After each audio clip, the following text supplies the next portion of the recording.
Dopey Podcast. Dopey Podcast. Well, now is the time for the Dopey Podcast, where you call in and put all your life on blast, and you call in and talk about your past, because your life was furious, hardcore and fast. So now is the time for the Dopey Podcast. Dopey Podcast. It's the Dopey Podcast, the Dopey Podcast, yo. This is the Dopey Podcast. This is the Dopey Podcast.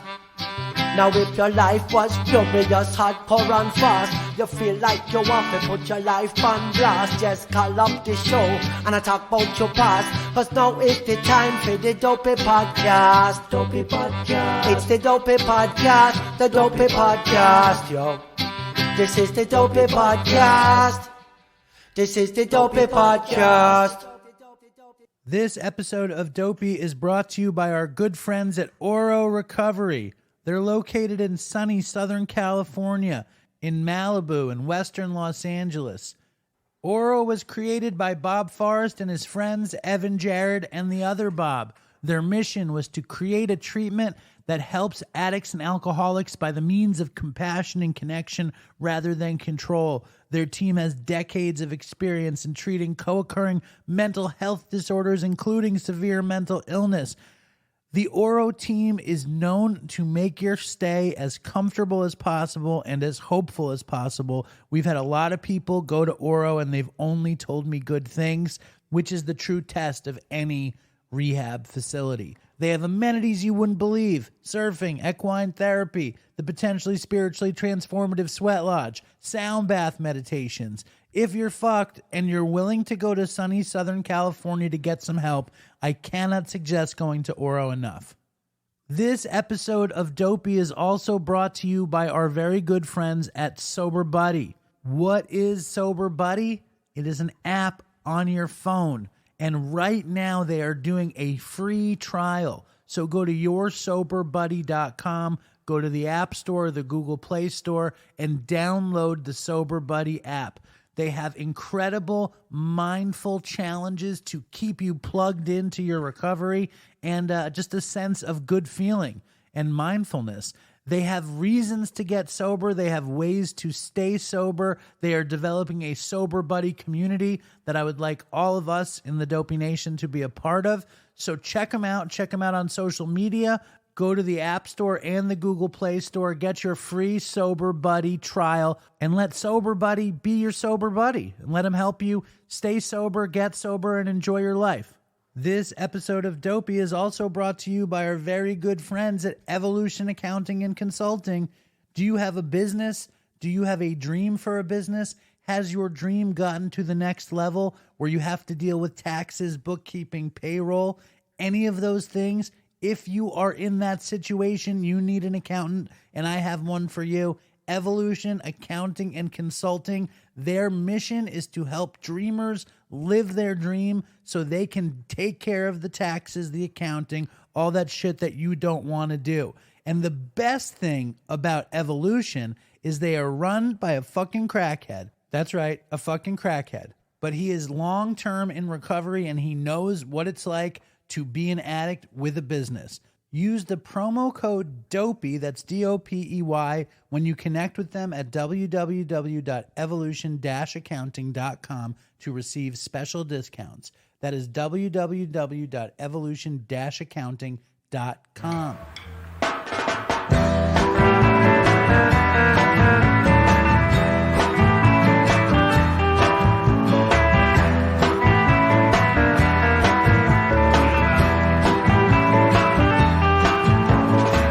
Hello and welcome to Dopey, the podcast on drugs, addiction, and dumb shit. My name is Dave. I am in the Dopey studio on Long Island right now, alone, recording. And I have to say, for anyone who doesn't know, Good Morning Dopey, our deep yet shallow dive into the daily reflections, is over. Actually, I still haven't done October 8th. I did like 364 days of daily reflections. A solid 150 of you guys watched, and I appreciate it. We got to thank Howard Beach Bucksbaum for everything he did on Good Morning Dopey. He was a mensch, a hard worker. He showed up even if I didn't. If you didn't watch it, it's still on. You can watch the Daily Reflection right now. We have a Daily Reflection for every day except for October 8th. Look for a star-studded redo of October 8th. And also, we never aired the leap year episode. So, Good Morning Dopey is over. I feel really, really good about that. There's going to be some new YouTube business. Before we talk about anything else, though, I've been remiss about the Dopey candles. The Dopey candles are really beautiful. We are in a collaboration with the North Avenue Candle Company, and a Dopey candle would make such a beautiful Christmas present or Hanukkah present. So go to dopeypodcast.com, click the link for the candles. I think we're going to do a Christmas candle too. So look out for that.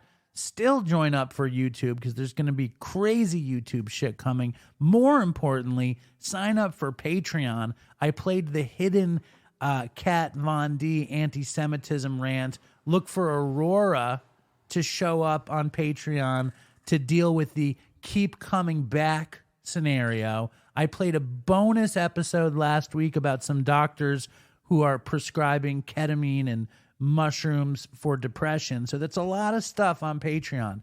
$2 gets you basically everything. $5 gets you everything and into the Dopey Patreon Zoom, which we do every month. Super fun. $10 gets you into everything, gets you into the Patreon Zoom. Plus, you get a ton of stickers. $15, all that shit, plus socks. And then, then there's higher tier things where you get more access, and everybody wants more access. If you're a Patreon member and you haven't received any of the things you are entitled, just write me and you will get it. I promise you. Most of you got everything you want. Thank God. Christmas is coming up. I just bought Susan some My Little Pony presents. I bought her some gigantic unicorn pulled carriage Barbie stuff. I'm jumping on it early. I'm going to start a weird line of clothing for Nora for Christmas. She came up with this phrase that if she thinks somebody is cool, she calls them a devious menace.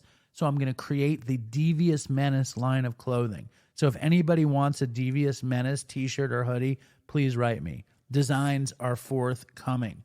And if anybody is dying to see that fucking DopeyCon video, it is coming soon. When Howard Beach is done with this video, it will be up on Patreon. I am going to take a guess that it's up this week on Patreon. DopeyCon, live in living color. Now, I know you guys know that I love the Dopey tattoo situation. There's a ton of people out there with Dopey tattoos. It looks like we might be able to give away a few free tattoos. I heard from a tattoo artist in Canada who's interested in giving away a couple tattoos, and another artist in San Francisco who might be interested in giving away some Dopey tattoos. So if you're Canadian or Californian and you're dying for a free Dopey tattoo, hit me up. I'm going to read what the Canadian wrote, okay? My name is Lex Gray, and I'm the owner and resident artist coordinator. My practice is called The Gray Collective. We're located in Winnipeg, Manitoba, in the shittiest, most underdeveloped neighborhood I could find. LOL. We offer scholarships for classes to learn machine learning, robotics, esthetician services, sculpting, special effects, practical effects, sound effects, design, and whatnot. We also offer a free breakfast program and resources for sober living accommodations, help with entry into our local rehab centers, and work with our local detox center, creating safe injection and disposal sites around the city and our warehouse. I offer pay what you can tattoos for folks who need the outlet, because tattoos shouldn't be a luxury service, especially when they help so many people struggling. Just so you have some info on us and aren't potentially offering some insane shit, I've been an addict since I was 12, had 7 years, lost them, started again after blowing up my face, laugh my ass off. Whoops. This is the guy who he's going to send in a voicemail. All right, we have some breaking news. It turns out Lex is a woman, and she sent in a voicemail, and it's crazy. So here we go. This is Lex, the Canadian tattoo artist who is a woman in Canada, on how she missed DopeyCon. And it's gnarly, so stand fast, everybody. Hey Dave, hey Dopey Nation, my name is Lex, and I'm going to tell you a quick story about how I blew up my fucking face, lost 7 years of sobriety, and built my tattoo parlor somehow, all in the span of 10 days. So I got the keys to my tattoo parlor. I walk in, it's a complete meth dungeon. This place is uninhabitable. It is fucking awful. It looks like hepatitis in a room. It's the worst. And so one night, about 7 days into the remodel, I am high as balls. I have been working for 30, 40 hours straight at this point. Cocaine is keeping me going. Cocaine is my Lord and Savior at this exact moment. And I climb up to the top of a 25-foot ladder. I'm holding this 200-pound custom-made chandelier that is made out of chainmail. And I am completely alone by myself. It is 3 a.m. And I get to the top of the ladder and I'm like, oh, let's just like do a quick bump. We're good, whatever. I do a bump. I go to hang the chandelier on the hook that's hanging out of the bulkhead. And right as I go to clip the chandelier into place, boom, the hook lets loose. And I realize in that moment that there is a 30-foot flight of stairs directly beside me. And if I go over the banister, that's it, lights out, I'm done for, I'm dead. So I bear hug the chandelier and I just fucking eat it down these steps of the ladder. Every step on the way down breaks a new bone. I end up breaking, I shatter 3 teeth. They just completely explode. I break my jaw in 2 places. And I am laying on my back on the ground, choking on my own blood. I come to and I sit up. I'm holding the chandelier still. I throw it to the side and I'm like, fuck, I fucked up, but I'm not dead. I didn't die. I did this. Hell yeah, let's go. And so I get up, I do another bump. I get in the car and I just drive myself straight to the hospital. I get to the hospital, I walk in and they're like, holy fuck, you look like shit. What the fuck happened? Do we need to call the police? And I am literally holding pieces of my face together, while I'm talking to this nurse. And I managed to mumble out a vague story of what I did. They immediately bring me to the back. They inform me that my jaw is actually breaking more from an infection the longer that we're waiting. So they load me up with a shit ton of antibiotics and they go to run my blood, come back in the room. Doctor looks at me and goes, do you know how much cocaine is in your system right now? We can't put you under for surgery, but we need to do surgery right now. And I was like, oh yeah, I've been doing a shit ton of coke for the past 10 days. At this point, I'm probably 3-4 grand in. I committed. I threw away 7 years of sobriety for this. Balls to the wall. Let's go. Let's do it. So they end up just having me sign a bunch of paperwork telling me they can't put me under because the anesthesia could kill me. They don't want to take the risk. And however, if they leave it, they literally said that had I left it for more than another 8 hours, I would have been dead. The infection had spread so quickly. I was knocking on death's door in more ways than one. And so I signed a bunch of paperwork agreeing to have the surgery done while I am awake. They do the surgery. It's the most miserable shit I have ever experienced. Don't do drugs at the top of ladders, folks. And yeah, so they do that. My jaw is wired shut afterwards. I still can't eat solid food. And yeah, that is the story about how I missed DopeyCon and let everyone down. I am now sober again. We are back on the sober living train. We are doing our best. We are doing the work. And yeah, so that's my little story. I hope that you all stay safe, and toodles for Chris. I love you guys. Have a good one. So yes, it turns out Lex is a woman from Canada, Manitoba, tattoo artist, and what a horrible, horrible story. And it all happened because of the relapse. But Lex is doing good. She's got a wire in her jaw. She's healing, and she wants to give 2 or 3 free tattoos to Dopey Nation members. They do not have to be Canadian, but it doesn't hurt if they are. If you are interested in getting a Dopey tattoo from Lex, this Dopey legend who is going to probably be on the show with insane Dopey stories, then write me at dopeypodcast@gmail.com and we can get a Dopey tattoo on you, which is great. Now, this week on Dopey, we have an incredibly special guest. His name is Shaun Weiss. If you've ever seen the Mighty Ducks Disney movie, he was in it. He was the hockey player, Greg Goldberg. And the Disney Mighty Ducks movie is a beautiful, scrappy, Bad News Bears style movie about hockey. It's a kid's movie. It's hopeful. I think a few years ago it had come out that Shaun had been struggling with heroin and meth and wound up homeless. And his story is incredibly powerful. I feel incredibly fortunate to have had him at my dad's house telling his story. And he's one of, we know, new friend of the show, new friend of mine. So here we go. Here's Shaun Weiss. I am in my father's apartment. My guest today is actor, writer, comedian, autograph signer, hockey player, addict in recovery, person I've nudged for many, many years. Shaun Weiss, welcome to the show. It's a pleasure to be here with you in your father's apartment. Thank you. Very nice spot. It's a nice part of town, actually. Chelsea, yeah, it's happening. I like it here.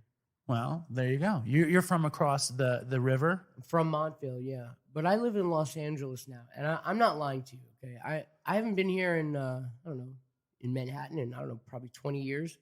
And when I got here out of that tunnel, it felt like I've been living on Mars, and I just got back to planet Earth. You felt at home when yes, you got in there? Exactly. That's exactly how I felt. Well, would you consider moving back east? I'm definitely considering it. I'm saying, man, I feel like I'm done with Los Angeles. Why? I don't know if I can, and I don't know if I can explain it. I've just been in love with that city for the longest time, ever since the first time I got there. And I don't know if that love is there anymore, dude. It's like, I think I'm done with this bitch, bro. Well, you got there as a kid. Yeah. And you conquered it as a kid. I mean, you did. Yeah. Yeah. And before I even say another thing, Shaun Weiss is very famous for the movie The Mighty Ducks, the series, the franchise, The Mighty Ducks. Which you saw for the first time a couple hours ago. Today, I watched The Mighty Ducks for the first time. In 1993, I was 19. You know, I wasn't interested in The Mighty Ducks. And sure. I couldn't watch that movie. But I am an Emilio Estevez fan. And I am a fan. Like, you know what I didn't like about the movie? There was only one thing. I didn't like all tell me. That's what I want to hear. the Keystone Cop stuff. Right. I don't know why they did that. They only did it one time. Right. But why do you think they did that? I don't know, but look at this is going to be a helpful thing for me. All through life, people have referenced the Keystone Cop thing. I don't understand. I don't know what that reference means. The people have said that before? Yeah, like I've heard that expression, Keystone Cops, but I don't know what it means. Okay. So when you say that, I'm not exactly sure I know what it means, but I know what it references. Right. It's like in silent movies, they would show shit at high speed, slapstick. People, the Keystone Cops, I think, were always trying to catch some burglars. And they would like go and steal bags of money. And then the Keystone Cops would chase them with the sticks and shit. I get you. And in the beginning of the movie, there's that scene where like you guys put shit in the bag and the guy comes after you. And that's the only scene that gets treated like that. That's funny. Yeah, okay. I totally see what you're saying. I don't know why. I don't even know why I should bother you with it. The movie is beautiful. It's an inspiring film. It is. It feels good. Yeah. My first thought, because you've been through the fucking ringer around heroin and meth. And meth. Nobody gives me credit for being on heroin and meth. They just report the meth part. Why is that? I think because when I got caught all the time, I would get caught with meth. I never got caught with heroin. And so the police just never reported in the paper that I had heroin on me. So let's set the record straight. What did you prefer, heroin or meth? I thought I preferred heroin, and then after about 12 days in a jail cell without meth, I was like, I think I like meth better. That's when you figured it out? Yeah, so I didn't even know what my drug of choice was. That's crazy. I don't know. I think I'm equal parts up or downer guy, man. Depends, like, whatever you give me. I like uppers, and I like downers, and I like doing them both at the same time. I like doing them both at the same time. I did meth in L.A. That was the only place I did meth, and I did heroin anywhere I was. I was definitely a downer person. What I was going to say when I watched it, the thought that was in my mind is it's like, it's a movie in the trope of, like winning and like good guys pull it out and those ragtag misfits find a way, which is something that I think all addicts can cling to the hope that we're going to get out of it, you know? And then do you think that informed your experience as a drug addict, that everything will work out because you were a kid in this movie? Or am I just totally reaching with a question like that? I don't know. I don't think you're reaching. I think it's a really intelligent question, David. Give me a high five. I mean, that's very Thanks, smart.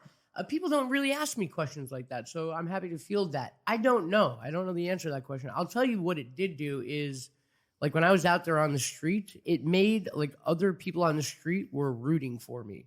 And they always were like, bro, you can get better. You're a mighty duck. Like, you're a comeback kid. So it definitely was there as a source of, like, strength for me.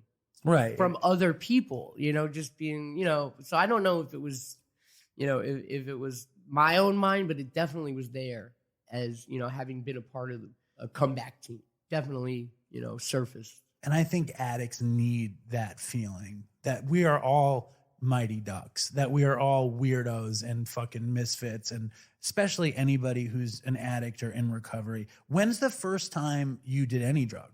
Any drug, like pot or alcohol? Yeah. Well, I started, I guess the first time I smoked weed was probably 13 or 14, and it was on a movie set.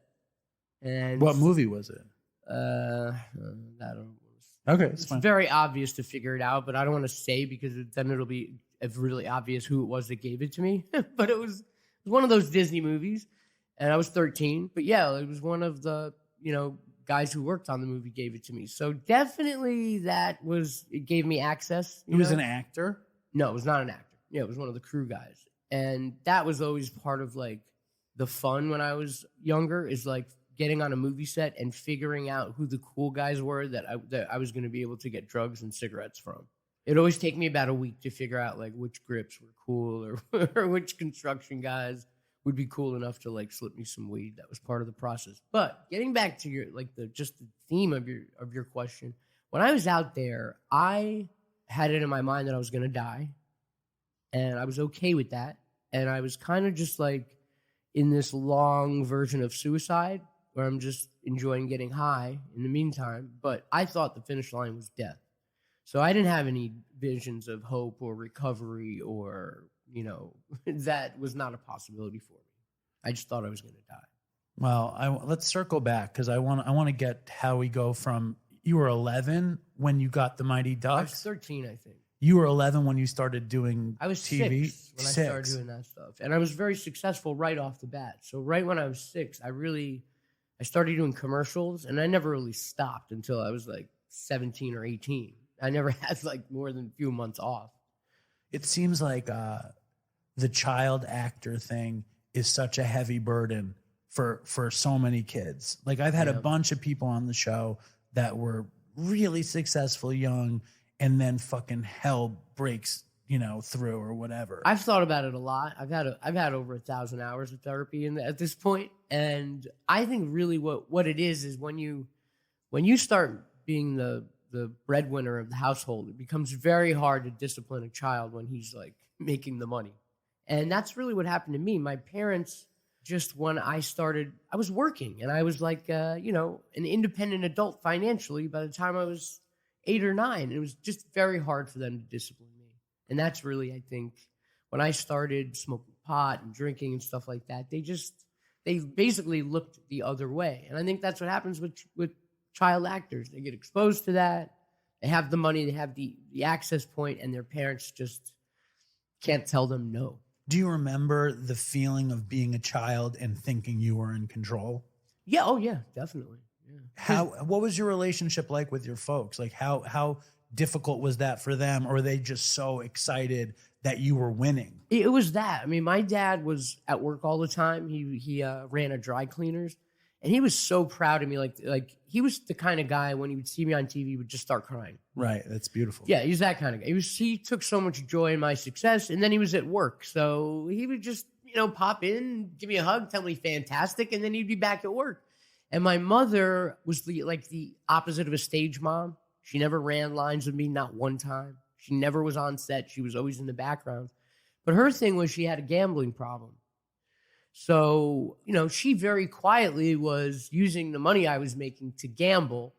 And I think to not draw attention to her own issues, right, she would not bust my balls. Right. She was like, you do your thing And I'll do as long mine. as I can That's do my really thing. what the fuck happened. I read about your mom a little bit about her in Vegas, but it didn't even click in my mind that she might be gambling in Vegas. Right. You know? Well, it didn't even click in my mind either. I was like, I remember being 12 or 13 and getting tickets to like Mike Tyson fights in the mail. Like, dear Lottie, that was her name. We'd like to welcome you to Caesar's Palace this weekend for the Mike Tyson fight. And I'm like, who the fuck is this bitch? How is she getting tickets to the Tyson fight? Now I know. Because she was spending money in the She was casino. a good customer. Right. Yeah. The whale or whatever the thing Yeah, is. she's one of those. And you were supporting her gambling addiction.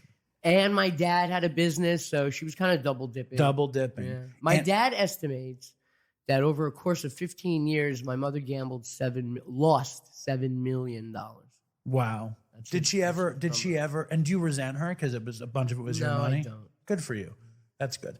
When you said that, you gave me the cutest smile. People can't see, but you were like, good for you. And I could tell that it warmed your heart to know that I don't hate my mom. Listen, resentment is a difficult thing. It right? is, yeah, it's a bit. And like the fact that I could hear you say it, I could see it on you that it wasn't the thing. Like, fuck it. You know what I mean? Like, that's way easier than being like, and your mom passed. Right. So it's like to have a resentment against someone would who's suck. not here is It would not, suck. it's not the easiest thing. You know, I guess I had a lot of resentments, and maybe we'll get into that. But the 12 steps really changed the way I frame my life and changed the way I look at things. And definitely working the steps got me to a much healthier place in terms of how I view things that happened to me in my past. Did your mom have a big space in your fourth step? No, not really. You know, when it comes to money, my mom put in a lot of work to get me those jobs. you know? I read that you considered your mother to be as important to your success as yourself. Yes, definitely. So It she was a deserved partner. half of it. That's really how I felt, you know? Well, I appreciate that. She probably could have gone about things, you know, in a much more professional way, but she was also new to this too, you know? She didn't really know what to do. And here's the thing that happens, and it's a dangerous kind of vortex, and I think it happens, and it's dangerous. We all assume that this success is not going to end. Right. So when you're spending your kid's money and you're thinking, well, he's just getting warmed up, he's on path to be a fucking millionaire. Right. Nobody's going to even notice this stuff is gone. Right. So it becomes a lot less sinister when you think about it in those terms, you know? No, it's one of those things. You always think nothing is going to end. And even using, like when you're using, you feel like it will last. Did your mom ever get out of her addiction? No. So, I mean, like, that's the other thing. She was sick and suffering. She was in addiction when it was happening. Yeah. She was such an addict for slots that she had a laptop with a slot machine on it. And she would it would be 24/7. I don't care where she was. She'd bring this laptop with her. And she would just be with her right hand, just playing slots with her fucking hand, dude.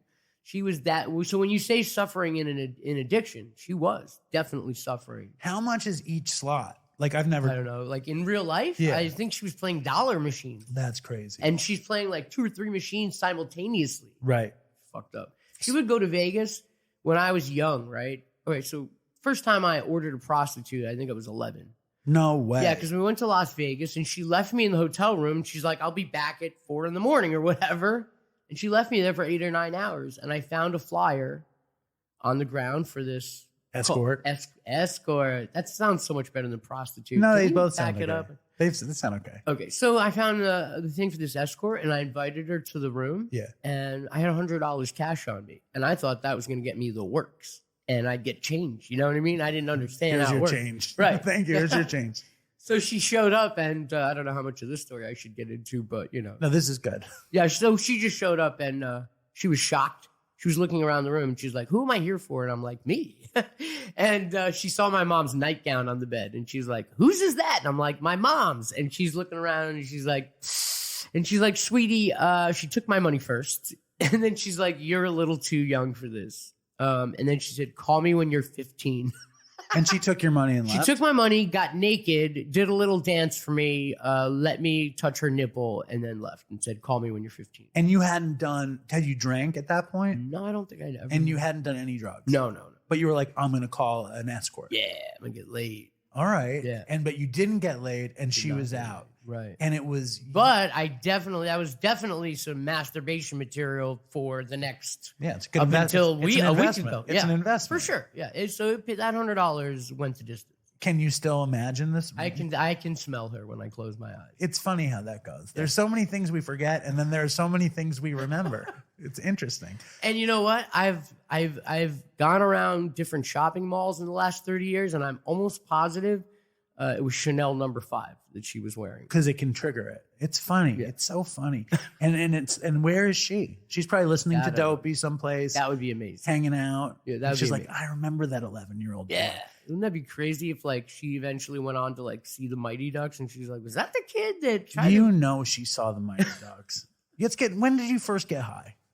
I'm ruining the show. I Like on some apologize. weed you're talking about? Or on Yeah, some you drugs? said 14. Yeah, I guess I was 13 or 14. Were you like, I love this? This is what I want to be? No, it wasn't like that. I think it made me a little nervous at first because I got really stoned. Yeah. Like, when you take your first bong hit. And then I went to work the next day and I was fucked up all the next. Like, I know exactly what scene in the movie it was too. I can watch it and be like, I'm high right there. I had to go to the work the next day. Luckily, I didn't have any dialogue, but it really screwed me up because I was like incapacitated at work. You know what I mean? I couldn't really function. Was it enough to dissuade me from ever doing it again? I guess not. Like I've noticed that about myself too. Like all my addictions never came easily from even just like cigarettes. First cigarette I took made me nauseous. Me Second too. cigarette made me throw up and it got worse and worse.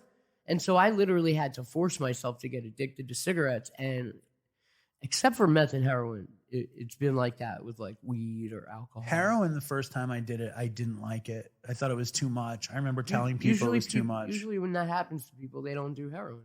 I know. It Made you nauseous? I threw up. I like went down real fast. I hooked up with some girl I didn't want to hook up with. I woke up in a weird place, and then I didn't. And I was like, and I loved weed, and I was like, I just want to do weed. And then it was years later that I was in a situation where heroin was available. How did you do it the first time? No, I snorted it. I snorted it the first time, and I snorted it for years before I ever shot it. When was the first time you did coke? A line here or there at like a party. To be I think young. somebody handed me one of those snifters one time at a party in LA, probably about Wait, what's a 20, snifter? 21. Those little tiny little vials. You just screw it on the top of the vial and you can just put it in your nose. I never got to use one of those in my life. Oh, no kidding. Yeah. Oh, those were a lot of fun. So I mean, you don't want to like share them with people and don't use it like if you have the flu. especially in COVID. Sure, yeah, it's a bad COVID device. But you were fucking young. You Mighty Ducks is 13. When was Mighty Ducks 2 and 3? 15 and 16. Right. So like that, it's weird that portion of your life was like you were making crazy money. You're super young, and the promise of future riches and fame feels very much at hand. Yeah, I mean, it was just inevitable. And I felt like I'd made it. You did. Yeah, You have I mean, I made it. wasn't like trying to get to be a bigger celebrity. I was like, I was living the life. It was fantastic. You had made it though. Yeah. And then after that, what happens? Like when does drug addiction kick in, and what's going on with your work? And did drug addiction contribute to acting not happening the way you wanted it to? Really, what happened was I guess I was about 20, and I had never had a real girlfriend. I'd had relationships, and I maybe had a girlfriend in high school. An escort here or there. An escort, but nothing serious, Uh-huh. And then I met a girl and fell in love. And I was 20, and I moved her into my apartment, and I didn't leave my apartment for like 6 months. I was just I got addicted to Sex and love. and Being taken care of. all of it. Yeah. And it felt so good. I'd never had that. And I literally stopped answering my agent's phone calls. Were you using then? No, I was drinking a lot and I was smoking a lot of weed, but I was not using it. I'd never done a pill or anything. Were you guys like stoners at home, like Yeah. just wasted? Yeah, we were just home, fucking and sucking, smoking a water bong, Right. and getting pizzas delivered. Watching for movies. 6 months. Right. Yeah, exactly. Not even different movies, like the same movie. Yeah. What movies were you watching at that point? Tango and Cash was a big one. I don't know why, man. It's such a horrible movie. Yeah. The Lord of the Rings trilogy that played on repeat. Yes. And and to the point, I didn't leave my room for 6 months, to the point where my dad came and he was like, "We got to get you a psychologist or something. It's not normal." And what about the woman? She was just like, "Bring me more stuff." Because she had also never had like a guy that was driving a BMW and stuff. And I think she was kind of... She was taken with the being taken care of. Yes. In all aspects of it. Definitely. You We had both money, were. you had clout, you had access to as much weed and pizza and good times without it fucking you up kind of thing. And I was funny. She liked that too. Is now a good time to talk about my huge cock or no? I think this is the time. I don't. I wish I did. I was ready. I was ready for a real No, I do have a huge. seismic shift in the It's huge. conversation. It's just gigantic. I just feel bad about talking about it because then people will think like, well, if he's talking about it, then he doesn't really. So, I understand. but anyway, now I'm just thinking about how big is your dick. Well, we don't need. We're gonna have to go in the back and we show don't. We each don't other need to something. talk about how This thing big. just got so gay. I'm sorry. It's dude. okay. It's okay. I've been in Los Angeles for like a long time. You understand? This is just This is how they talk. yeah. in Los Like Angeles. in LA, if you're not bi, you're not woke. Well, there you go. Okay. But you were talking So- about living with your girlfriend Right. in the stoner drinking pizza days. Right. So I stopped answering my agent's phone calls, and 6 months, 7 months went on, and it got to a point where they started telling me like, "Bro, this is not cool. Like, that's one thing you can't do in Hollywood is just blow people off because it's disrespectful. You can show up drunk and high, But you can't miss an opportunity. and you can't not show up and no call, no show. That just shit doesn't fly. I don't care who you are. Well, maybe there's some exceptions, but I was doing that. And I was just leaving shit stains all over Los Angeles. And my agent had to talk with me. He's like, dude, you are at the limit right now where we're not going to work with you anymore. And if that's you where keep you're doing like, it. that's where alcoholism is showing its face. Yes, because And- I'm not going back to work. I'm staying holed up in the room with the weed and the alcohol and the girl and the sex. And it's just a festering of addiction and, It's funny though, because you're young and the consequences aren't homelessness, joblessness, broke, but it's the seed of the ism, right? Yeah. It's like, why aren't you fucking answering the agent's call? Because you're an alcoholic, not because you can't. Exactly. It's interesting though. Exactly. I can relate. Like I did stuff like that before I was ever addicted. You know what I mean? Where I just couldn't be bothered. But it wasn't like I felt above it. I just couldn't figure out how to answer the phone or do it. Sometimes it's hard to just be reliable. You know what I mean? You just have to flip a switch within yourself to have some integrity sometimes and just show up and do shit that you don't want to do. Yeah, definitely. Nowadays, I'm like, it's hard for me not to do it because I'm so conditioned to doing it, especially with kids and stuff. It's like, if I don't do it, things go wrong. Right. And then I can't handle looking at them if things are going wrong. Sure. Yeah, you can't look at your hungry kids and be okay with the fact that daddy didn't feel like stopping at the store. Whatever. Yeah, but we've been there. Right. But it's not a good place to be. But let's get back to your story. You're like, they're at home right now waiting on a fucking Yeah, thing I of orange was juice. supposed to bring home cereal last night. I totally forgot. They're starving. I want to know like what happens there. Like I know that we have this in common, that both of our drug addiction was mine was cemented by a heartbreak too. And you were 20? No, this didn't happen until I was 36. That future heartbreak. Right, So tell me about 20 to 36 then. Well, so I got in this area where my agents were warning me, and honestly, man, I've been working since I was 6 years old. I didn't really give a fuck. You had it. Yeah, I had money. I'd never really had a chance to relax before. And I sort of took a self-imposed sabbatical, Sure.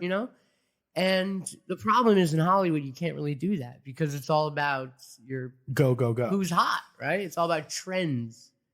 So I was trending and I walked away from it. And I didn't even attempt to start trying to get back into the entertainment business for probably 2 or 3 years. So I just went. You lived off the money. Yeah, I was living off my savings, and I was with this girl, and I ended up butchering that relationship to turn into a living hell. So yeah, there was that. So I guess I was about, from 20 to 30, I was surviving on guest starring jobs. Like All those TV gigs. Yeah, Boy we do Meets World. King of Queens, Yeah, stuff like yeah. that. And I landed a couple commercials. But my, trouble with addiction was starting to show its face. I had never been fired, but I had one job that I got fired from because I showed up. It was this commercial a Wendy's commercial, and they wanted to put me in a chicken suit and hang me from like the ceiling in like a body harness. Okay. So I showed up to work, and they put me up on this body harness, and I was about to die up there. And I was like, you guys got to put me down. I can't fucking, I'm like, if we're going to do this, you got to say rolling. You got to put me up on the roof. Then you say cut, and you got to take me down. You can't leave me up there. I can't dangle. Yeah, while you guys are fixing lights and shit. And so they're like, okay, no problem, no problem. So they did it, action. They put me up there, and they let me dangle, Dave. And I was up there, and I remember being in that suit, sweating bullets in a chicken suit, and I'm yelling, get me the fuck down from here in a chicken suit. Probably one of my low points as an actor. And I left the set. I went across the street to a liquor store and bought 2 mini shots in a chicken suit. Right. Imagine seeing that guy. Right. And chugged them right there. Well, it's like the Artie Lang Babe story. Exactly. Yeah. Exactly. It's one of the funniest stories ever. Yeah, that's my version of that story. So I'd gotten fired from that job. My agent called me. Hold on. Do you remember being in the chicken suit? Did anything happen at the liquor store? Was it a moment? Or? Yeah, I mean, dude, I've gone on to like, I've written scenes about that and put that in like shows already. But yeah, I mean, I felt bad because I felt like I was betraying the ducks. Because you were a bird of a feather. Right. I understand. You get me. Thank you, David. Let me ask you this, though. It's like you had success like beyond most anyone's whole life success at such an early age. You're kind of at the slim pickings phase in your 20s, which it's still more success than I had or most people had. At what point does the specter of the drug addict, meaning like some idea in your head of like who's a drunk, who's a drug addict, like I'm living like Artie Lang, like you hear that story and you're like, oh shit, that's kind of cool and dangerous. Or did you have that in your head at that point? I always just looked down on people that did drugs. When I went to school, we did the DARE program. Sure. And it was all just about say no to drugs, and junkies are bad. And, so I never identified with that. I couldn't understand how somebody would let themselves get into that situation. And it was just never in my orbit, hard drugs. I never was around it. So it was just like, a UFO to me. I just never saw one in person. And when you're buying shots in the chicken costume, like, were you like, fuck? Or were you like, no, I need a fucking drink if they're going to dangle me in the Wendy's commercial? I think at that point, I knew that it was bad that I'd showed up all hungover. I knew that. And I knew that if I wasn't hungover, I would have been able to muscle through and I would have done the job. But because I was so sick, I physically couldn't do it. I would have vomited all over that set if they didn't get me down from there. So I knew at that point that, Were you profoundly alcoholic at that point? Not at that point. When my mother died, I picked up a fifth of vodka and I got drunk and I stayed drunk for 3 years. When did your mom die? 2008. So I had been a couple years removed from, the steady work. What were you doing for work? Just like we've talked about, just gigs here and there and commercials and stuff. So the work was drying up. I wasn't going out for movie parts and I wasn't doing series regular roles. And she died and I got depressed and I started alcohol really was the only way I managed to get through that time, I guess. So I stayed drunk for 3 years until one day I had pickled my insides so bad that I couldn't move. I couldn't even swallow water. That's how bad my throat, my esophagus hurt. And so I was just like staying in the hot shower just for like to survive. Literally minute to minute was painful. And it was, I couldn't be like this because I had to take care of my dad who had like doctor's appointments and shit. And your dad was diabetic? He was diabetic. He was at the time like 76 or 77. And you're fucked. You're fucked. I'm on the floor in the fetal position because I pickled my insides, literally. And so I saw a bottle of Vicodin, and I'd never really fucked with painkillers. But I took a couple of Vicodin, and all of a sudden I could stand up and take my dad to his appointment. It's crazy how slow moving your addiction was. Yeah. You know, it was slow, your alcoholism and your addiction was very slow moving. Yeah. I mean, I'd say that I didn't really hit the skids till I was 36, but you're right. It is a slow. Very slow. I mean, the escort at 11, you'd think you'd be shooting coke at 15, but it's a long way. It's a long I see your way. point. Yeah, you're right. You know, because like you're in your 30s when you're really full blown alcoholic. Yeah. You know, and you see the Vicodins and you're in pain, and you're like, so I took the Vicodins, and I loved the opiate buzz way better than alcohol. Alcohol had gotten to a point where I wasn't enjoying that shit anymore at all. And so the opiates worked, took the pain away, and I didn't want to drink on the opiates because then I couldn't feel the opiates. So that was how I quit alcohol, literally cold turkey. When I found that bottle of Vicodin, to this day, I've probably had 3 or 4 sips of alcohol since the day I've found that Vicodin. From full-blown 12-pack of beer a day plus a 5th of vodka a day. do you remember thinking about that? Because you were consuming a shitload of alcohol. When you start taking Vicodins, where you're like, wow, I'm not even drinking anymore. Yeah, sure, yeah. I'm like, this is great. Now I know how to quit alcohol. I got to get this over to the AA people. They're going to love this. They're going to love this exactly. down at the program. That's funny. So you never drank again, even with all the meth and whatever. Nope, never. Okay, so tell us about what happened. I think the way the alcohol pickled me, it flipped a switch in my brain that made me repulsed by alcohol. Because literally even the smell of it now, I can't stand it. And I used to love like a good scotch so yeah, I think because I got so sick, I just hit rock bottom. I want to hear about post-Vicodin. So where are you living at that point? I'm out in LA. And where's your dad? And he's living with me. Okay. We were always together.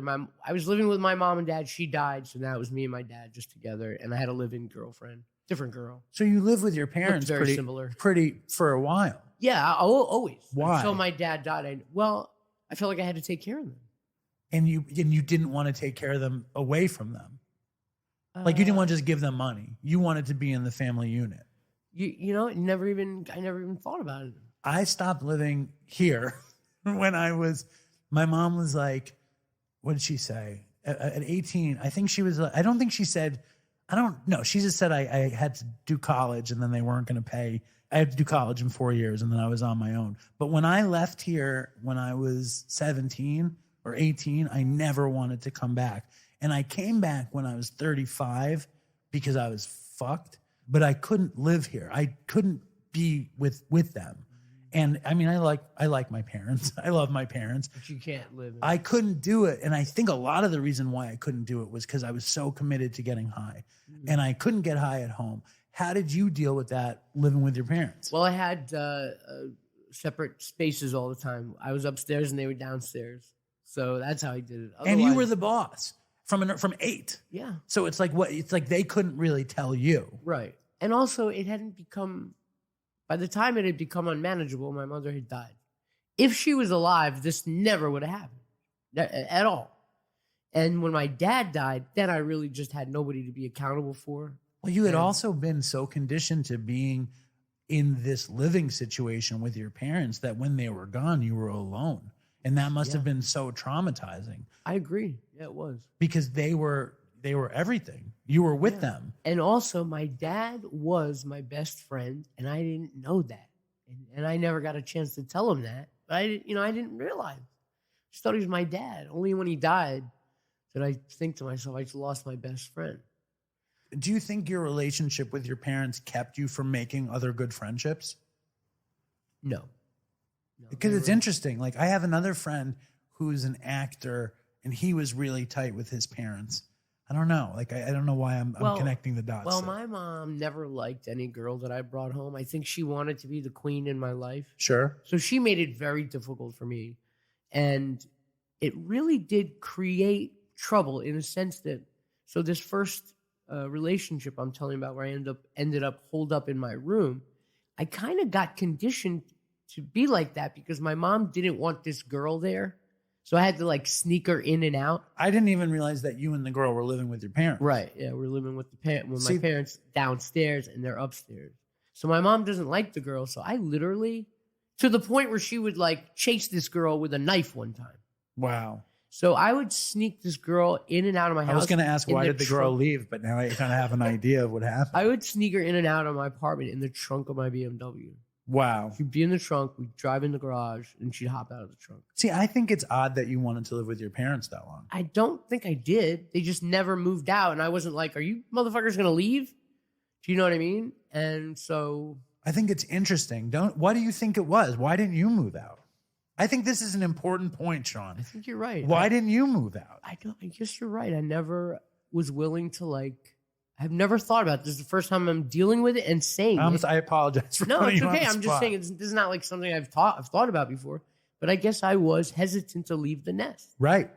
And you were... I had a certain security there with them that I didn't want to give up. And I'm sure it's connected to being an 8-year-old breadwinner. Because if you're an 8-year-old breadwinner when you're a 28-year-old breadwinner or earning less bread, there's something weirdly broken in the dynamic because the dynamic got broken when you were a little kid. Sure, yeah. And it's just like an unnatural progression. It's really interesting. So your dad dies, and I'm sorry about your dad's death, and it's very beautiful that your dad was your best friend. I'm very close with my dad, too. We were watching the Dodgers game like we always did. We were watching the Dodgers game, eating a pizza, and having a nice afternoon. And I went to use the restroom, and I came back, and he had passed away, and he was just laying there on the bed. Oh, my with God. a peaceful look on his face. So what did you do? Just called the ambulance and called my friend and my girlfriend. They calmly and discreetly came and packed him up. And how soon after were you grabbing pills? I had quit pills by that time. I went to rehab. Judd Apatow put me in a rehab place. You know that guy, right? I do. I have mixed feelings about Judd Apatow. When was the first rehab? Where was the pills? What movie did you work on with Judd Apatow? Oh, Freaks and Geeks. Freaks and Geeks. Well, he did Heavyweights. That's where I met him. Right. And so he put me on Freaks and Geeks just to kind of give me a job. But I wasn't a freak or a geek. And my manager advised me to quit that show.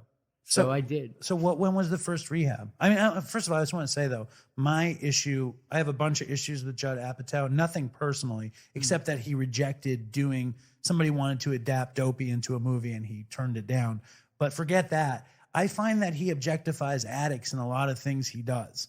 I found that he objectified Artie Lang in Crash, that show with, I don't know the guy's name, the comedian. Yeah, I didn't see that episode. He objectified Andy Dick in Love. I just feel like he doesn't have a good handle on actors that are using on his set. From just an armchair viewer, whatever. So when did you get into this into rehab? Because we're missing a big thing here. So yeah, I was my mom dies, alcohol pickles my insides, then pills, right?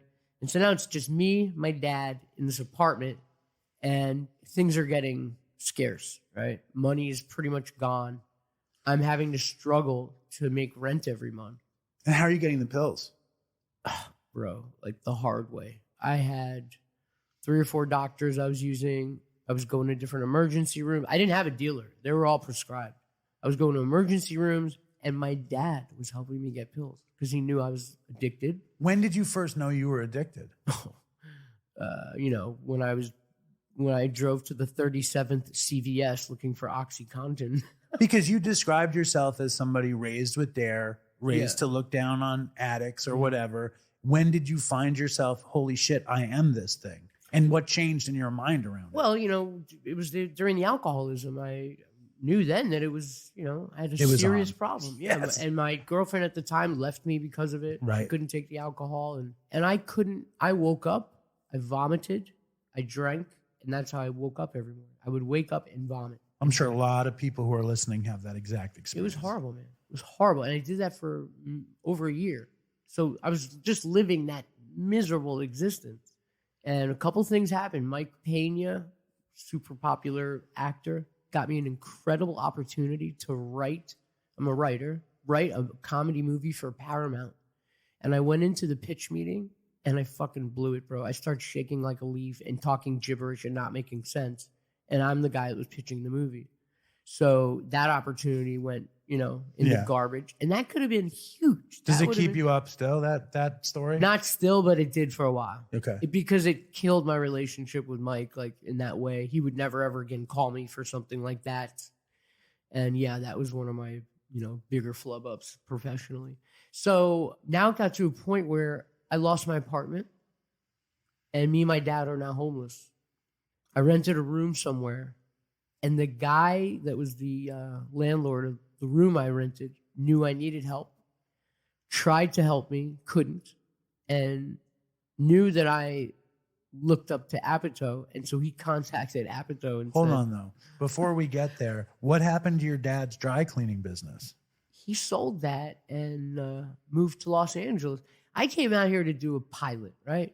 The pilot got picked up, and without knowing, my mom sold our house, packed up all our shit, and And he sold the business yeah, to live basically off of you. to live in Los Angeles.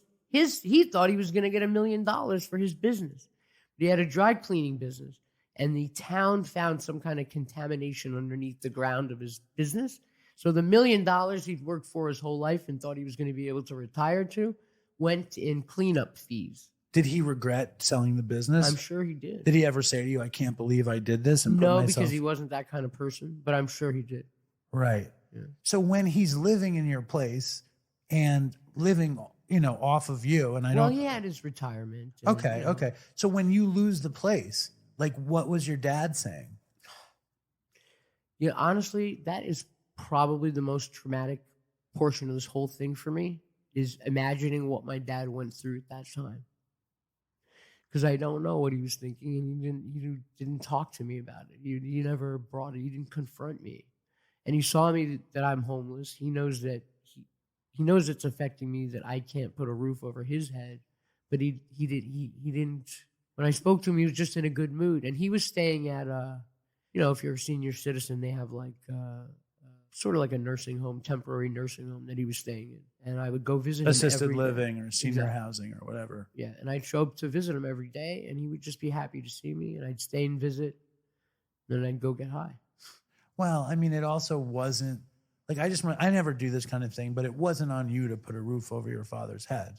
You know what I mean? Like you couldn't do it, and you had been able to support however much of your family that you had. It's I appreciate you saying that, but in real time, it's hard to make that a reality for yourself. It's like, you know what I mean? Of course. It felt like it was, and looking back, it was. I mean, Well, you were also an addict, using, like fucked. yeah, but I never told him, look, Dad, I'm not going to be able to take care of you, so figure your own stuff out, okay? I never had that conversation with him. So this was I saw it as my responsibility. And Right. it broke my heart, and it definitely was part of the immense psychological pain that made it okay for me when I started doing meth and didn't stop.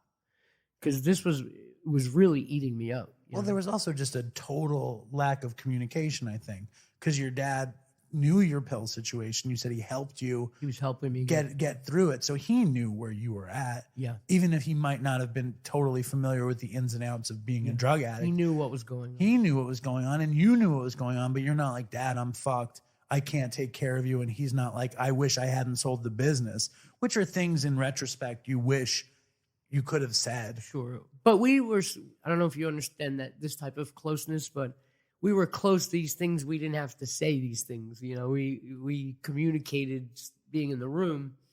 We could look at each other and understand the reality of our situation. So we didn't have to say these things. So when you get the apartment, and I appreciate you talking about this stuff. And if it is too painful to talk about, we can move past it. Okay. We can move through it. Okay. And the fact that you're sober and in recovery is a living amend. You know what I'm saying? Yes, I see it like that. You're doing what's necessary now, and there's nothing we can do to change the shit that we did. That's right. Like my dad was cleaning. I had an apartment down the street. My dad was cleaning out the apartment, weeping, sure that I was going to be dead. It's like, and my mom died when I was 35, and I stole the pills from her, and right in the room over there as soon as she died. So I understand this kind of pain and shame around addiction. So you're not alone. You know what I'm saying? Like you didn't just show up at this place and, you know, we've all done like shit that we wish we hadn't done and we wish things went differently, and things can still go differently. You know, they can go a million different ways. I just want to hear about what happened. You know what I mean? Okay, so you know what I mean. I don't. Yeah, I'm about to. You know, it is a long story. You know, unfortunately, I'm Dude, getting there. Listen, if you have to tell a long story to go from being a 6-year-old TV actor to a homeless junkie on the street, that's what we're here for. So I went to rehab. I got cured of the pills. I really did. I was in like a rut, and I think a lot of my addiction just comes from purely getting in a habit of doing something. I'm a real creature of habit. Yes. And I'll just get in modes where I'm on cruise control, wake up in the morning and start certain behaviors. And I'm not even consciously living, you know what I mean? For months at a time, I'll just be doing, you know, going through the same routine. So I had broken that chain of addiction with the pills. Things were looking good. I was rebuilding myself for a long time, for about 3 or 4 years. You were clean. I was getting clean. So Judd, and how did Judd intercede with the whole thing? Well, he put me in the rehab, and then he put you to work afterwards. Yeah, he started giving me work. So he was really trying to help me. So I was really trying to get better for a long time. I didn't want to be on camera again. I never saw myself ever being back on television and movies. Even if somebody brought out like a cell phone, I would have like hide from the lens. I wouldn't even let somebody take a video. Just self-hatred. Exactly. And I thought it was ugly and all of it. I still feel like that from time me to too, time. a little bit, you know? So I met another girl. I've had a lot of wonderful girls come into my life to like really help me out. And this girl like helped me restore my own sense of confidence to where I got back to believing in myself as a performer and entertainer again. And I had confidence, and now I'm funny again, and I wanted to be back on camera. So over the next 2 or 3 years, I built a movie crew and this project and a team, and we were working on this TV show that everyone was certain we were going to sell to like HBO or some kind of venue. We were all going to make a lot of money. We had a legit agency repping us. So and the concept was your recovery, right? No, the concept was more of just like it was like my version of like a Curb Your Enthusiasm. Right. Thing. And I'm sure there was episodes about pills. Sure. Absolutely. But also like the comeback of a child star. Yes. That was built into it. Definitely. Absolutely. Okay. So I'm gearing up to do this thing. Got this another woman that I'm in love with, and I'm going to marry her. I mean, this is the one, like, sure, you know, sent from heaven. And you're like in your mid-30s? I'm 35, 36. Sure. Yeah. My producer and best friend came out of pocket like almost $100,000 on this project we're working on. We were staying in this penthouse apartment in LA, and we're producing this thing, and life was fantastic. My dad was living there with us. So I really had it fantastic. And then all of a sudden, within less than 60 days, my dad died. We got news that this project we were working on and our agency, that it wasn't going to go. That had fallen through. So all this work that 30 people had done for the last 2 years, for me, that I had promised them, it would work out. Right. Now I had failed them. And yourself. And myself, of course. And this thing deserved to go. It deserved to be good. And I got fucked on like some personal shit. You know what I mean? What was that? Just somebody didn't like me. You know, that's how Hollywood is. It's about who you know. And if you know somebody that doesn't like you, you're not getting in. So it got rejected not based on the merit of the actual project or the quality of the project. And that hurt too, because we made something good. So you like to believe that if you make something good, it'll be You still have it? Yeah, and that's the thing. We didn't even try to shop it around anywhere else, because here's what happened. Well, just the wheels fell off immediately. So not only my dad died within a couple month period of time, like maybe 60 or 90 days after he died, the lease of the apartment we were all renting ran up. So I didn't have a place to go. I didn't have a place to live. And shortly after that, I had some trouble with the girl I was with, and she left me. And why did she leave? I mean, were you relapsing on pills reasons. at this point? Not on pills, but I was, you know, seeking cocaine, drinking a lot, and back to weed. So the alcohol came back. It had come back. The alcohol came back. Coke comes back. Shit is fucked up. Like, how was it just before your dad died? Right before my dad died, things were fantastic. We were waiting to hear some good news. I was being very healthy. But I was you doing weren't in yoga. recovery. It wasn't abstinent, is what I mean. No, it was not abstinent. Right. I mean, really, I've come to look at recovery. The definition for me, recovery, is dealing with the underlying issues that led to your substance abuse. It's not about just being abstinent. Right. No, and recover. I mean, like I'm talking to this woman tomorrow who wrote a book called Undoing Drugs, and one of the big, it's about harm reduction, and one of the big central point of the books is that recovery is just moving toward a better life, regardless of anything else. That's recovery. Then I love that. And yes, I'm definitely in recovery. Now, a lot of people would say that's not a good definition because according to that definition, you could have a dollar bill rolled up and poked up your nose, right? That's what and that he believes that. Right. The guy who came up with that definition. Yeah, okay. And because he didn't have a needle in his arm. He wasn't sharing a needle. Instead, he was snorting something and he was safer and he had the propensity to stay alive. But anyway. It's whatever it is for you, man. Absolutely. So you're doing better. Your dad dies and the fucking wheels fall off. Wheels fall off. All these things happen at once. And it was really the heartbreak thing, too, that sent me over the fucking edge because now I couldn't even call her to talk to her about my dad. She was supposed to be there for me. Well, she was like your nervous system. She was like your self-esteem built into you. All of it. Yeah, I get it. Yeah. And she wasn't there giving me this, and I got so mad and hurt and all of that. And then jealousy on top of it. Oh, my God. What is she doing? Who is she doing it with? And I shouldn't have invaded her privacy, but I found a list of people that she was talking to. So, like, it just hit me hard. Like, it's not like you're getting cheated on and they're cheating on you with one person. It's like. And you had found out too much information. That's what they say pain is. They say pain is when you get too much information in a very short period of time. Right. And that's what I got. I got a lot of info in a very short period of time. Right. And so it fucked me up. And I've heard you do interviews and they're like, so Shaun, how did you wind up homeless? And you're always like, well, my lease ran out and I didn't have anywhere to go. But this is a confluence of fucking misery. Yes, definitely. You wind up with no place to go and you're fucking... I'm staying at a friend's house. Who is the friend? It's a buddy of mine that... You still friends with him? I don't really talk to him, but I suppose we could still be friends. I literally cut off my life before recovery, man. I've hit delete on. You know, so were you using with that dude? Yeah. Okay. So you break it down. You lose the lease. Your dad dies. The woman Girl is out. leaves me, right? And now I'm staying on my friend's couch. Yeah. And this went on for like 2 months, and I'm trying to put together a web series, try to write it and shoot it while I'm staying on this guy's couch. What year? 2016.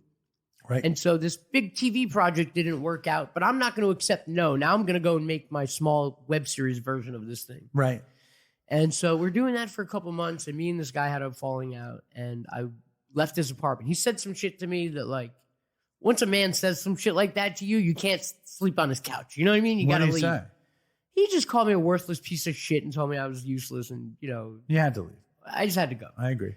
He lived right next door to a park where gangbangers would just chill and sell dope out of all day.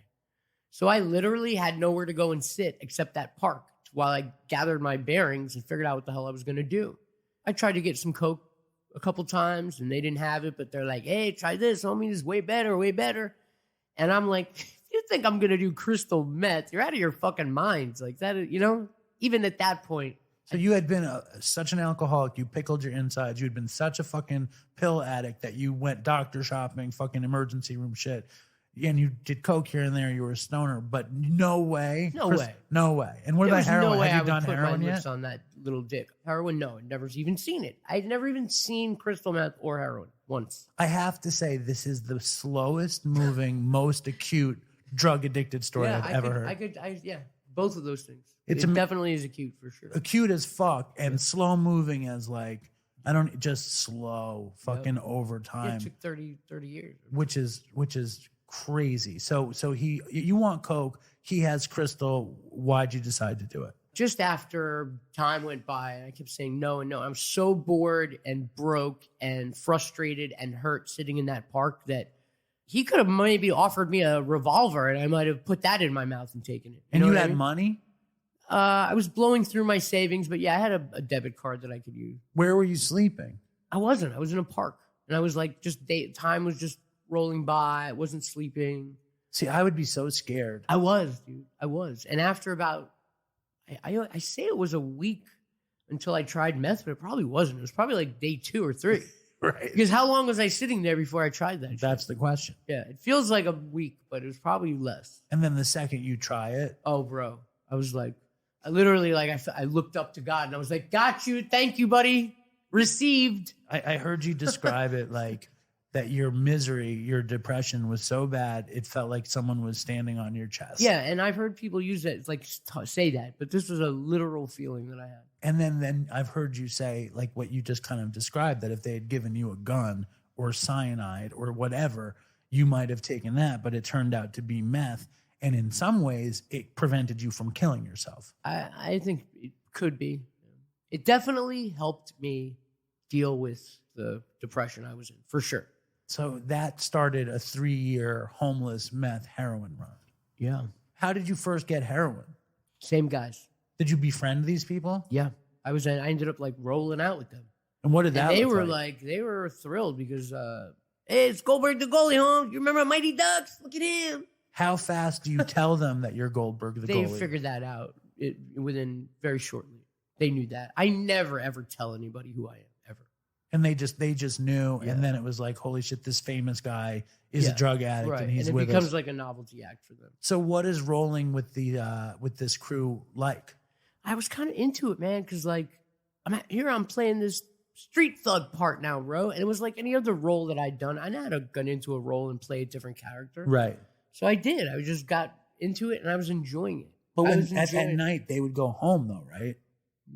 Some of them, these guys are pretty much homeless. You know, they have trap houses that they kick it at, and you know, most of them are homeless. And what part of LA? These guys that I was hanging out with in Pacoima. Okay. That was where Richie Valens came up Oh yeah. from La Bamba. Oh okay. He's from Pacoima. You know that from watching La Bamba. Yeah, many times. I watched La love Bamba that like movie. you watch Tango and Cash. I love La Bamba. Yeah. I did too. I still watch it. If it comes Really? on, I'm watching it. Sad. It's very sad. Oh my God. I hate when that plane crashes. Oh my God. Anyway, and the brother is such a piece of shit. Bob? Yeah. I love Bob. I think they should make a sequel to La Bamba called What About Bob? Anyway, so let's talk about your homeless period. How hard is it to talk about? How fucked up is it? I mean, like, you're living in the house and everyone's seen these pictures now of you being on the street for 3 years. Talk about the transition from leaving your friend's house to being totally fucking homeless junkie. Well, I was, like I said, at first I was kind of into this like fast-paced lifestyle, you know. I was on the street. I was a street hustler, and it's exciting, you know, because there's always like the threat of getting arrested or some shit going down or something. Or winning. Yeah, or that. Or, you know, somebody whipping out a gun, or just there's a certain level of danger that was kind of like exciting, turned me on a little bit. And so I would say for the first year that I was homeless, I was maintaining myself. I had a 24-hour gym membership, so I was showering, right? And I was maintaining my hygiene, making sure I had clean clothes on. At some point, I had a conversion van. So I was like, you know, sleeping inside the van, getting high inside the van and stuff. And then somebody stole that van from me. And then I was just out there on the street, bro. And then it got real fucking rough. And I would get sick once a month. I could always maintain my shit for like 3 weeks. I had all the dope. I was helping everybody out. Here, I got you. I'll get you well. And then inevitably, like the last week of the month, always something would happen. Somebody would steal my backpack. Or, you know, a drug dealer would fuck me over. Or something would happen to where I couldn't support my habit. And that was just the worst. I was dope sick once a month and having to, you know, I got to a point where like I'm so sick I can't go hustle to get my own dope. And that's what sucks. So I was in that cycle for a while. And then I got to a point where my health got so bad that I couldn't even go in stores and hustle the way I used to. When I say hustle, I mean like going and rob the Gap or going and rob Home Depot. What were your favorite hustles? I read about you robbing electronic stores, but what places? You know, and Doesn't matter. It really doesn't matter. I mean, like wherever I was located, I would rob that. You know, I would hit the CVS's wherever I was located or the Targets. Home Depot does real well because, you know, and this is for, you know, to like get merchandise to trade for drugs. So you get the merch and you either sell it for cash and then use the cash, or a lot of dealers will just trade you drugs directly for the merch. So I would steal a $300 drill and give it to a drug dealer for $40 or $50 worth of dope. Right, they're winning on that one. Totally. So, like, what are some items that dealers prefer in the barter system? Oh, well, I mean, they were big on the ring cameras. Those are huge items. Yeah, any kind of And recording. they're easy to take, right? Yeah, and they're expensive. So like dashboard cameras, any kind of recording devices. They want those. Sure. Portable charging batteries, like the big ones, are always needed for people that are out there on the street. You always need juice. For your phone or whatever. Yeah, so I could always get rid of those things. Batteries, AA, AAA. People always need batteries for whatever. Were you shooting heroin? No, I never shot. You never shot heroin or meth? I had someone shoot heroin into me a few times, but I never shot heroin. I tried, and if I could do it, I probably would have been dead. And I could just never get it to register. Right. One of the most fucked up things that I read was the story with Judd Apatow that he gave you his laptop that he wrote the 40-year-old virgin on. Yeah. And that you sold it for whatever, $60 or whatever. Yeah. I used to get laptops and try to sell them all the time. They always were terrible laptops that, like if it was somebody who actually used the laptop wouldn't want it, but the dealers didn't really know like what was what. And you have this laptop, which is, probably just, what kind of laptop was it? It was a PowerBook, but like decked the fuck out. Like it was like probably a $5,000 laptop at the time. Right. like one you can't even really buy. Like, you know what I mean? Like, and were you sick when you got rid of it? probably, yeah. But listen, I thought I was going to come back and pick it up. I didn't. That's what we always hope Exactly. that. Exactly. That's what's So gonna happen. it wasn't as stupid as like you gave up that laptop for $60. It wasn't stupid. You're a fucking sick fucking heroin addict who's living in the street. Right. It wasn't And stupid. The reason I only got $60 was so I could afford to come get it back. right. Right. Right. So there's that. So not that makes it any more logical, but And I don't that was thi- fucked up, man. And that was, when I knew that I had lost it, that was like fucked up for me. It was hard to deal with that loss. What did it feel like? I just felt like I was really fucking up now. Like now it's crossing the line. Like now this, You can't come back from that. yeah, basically.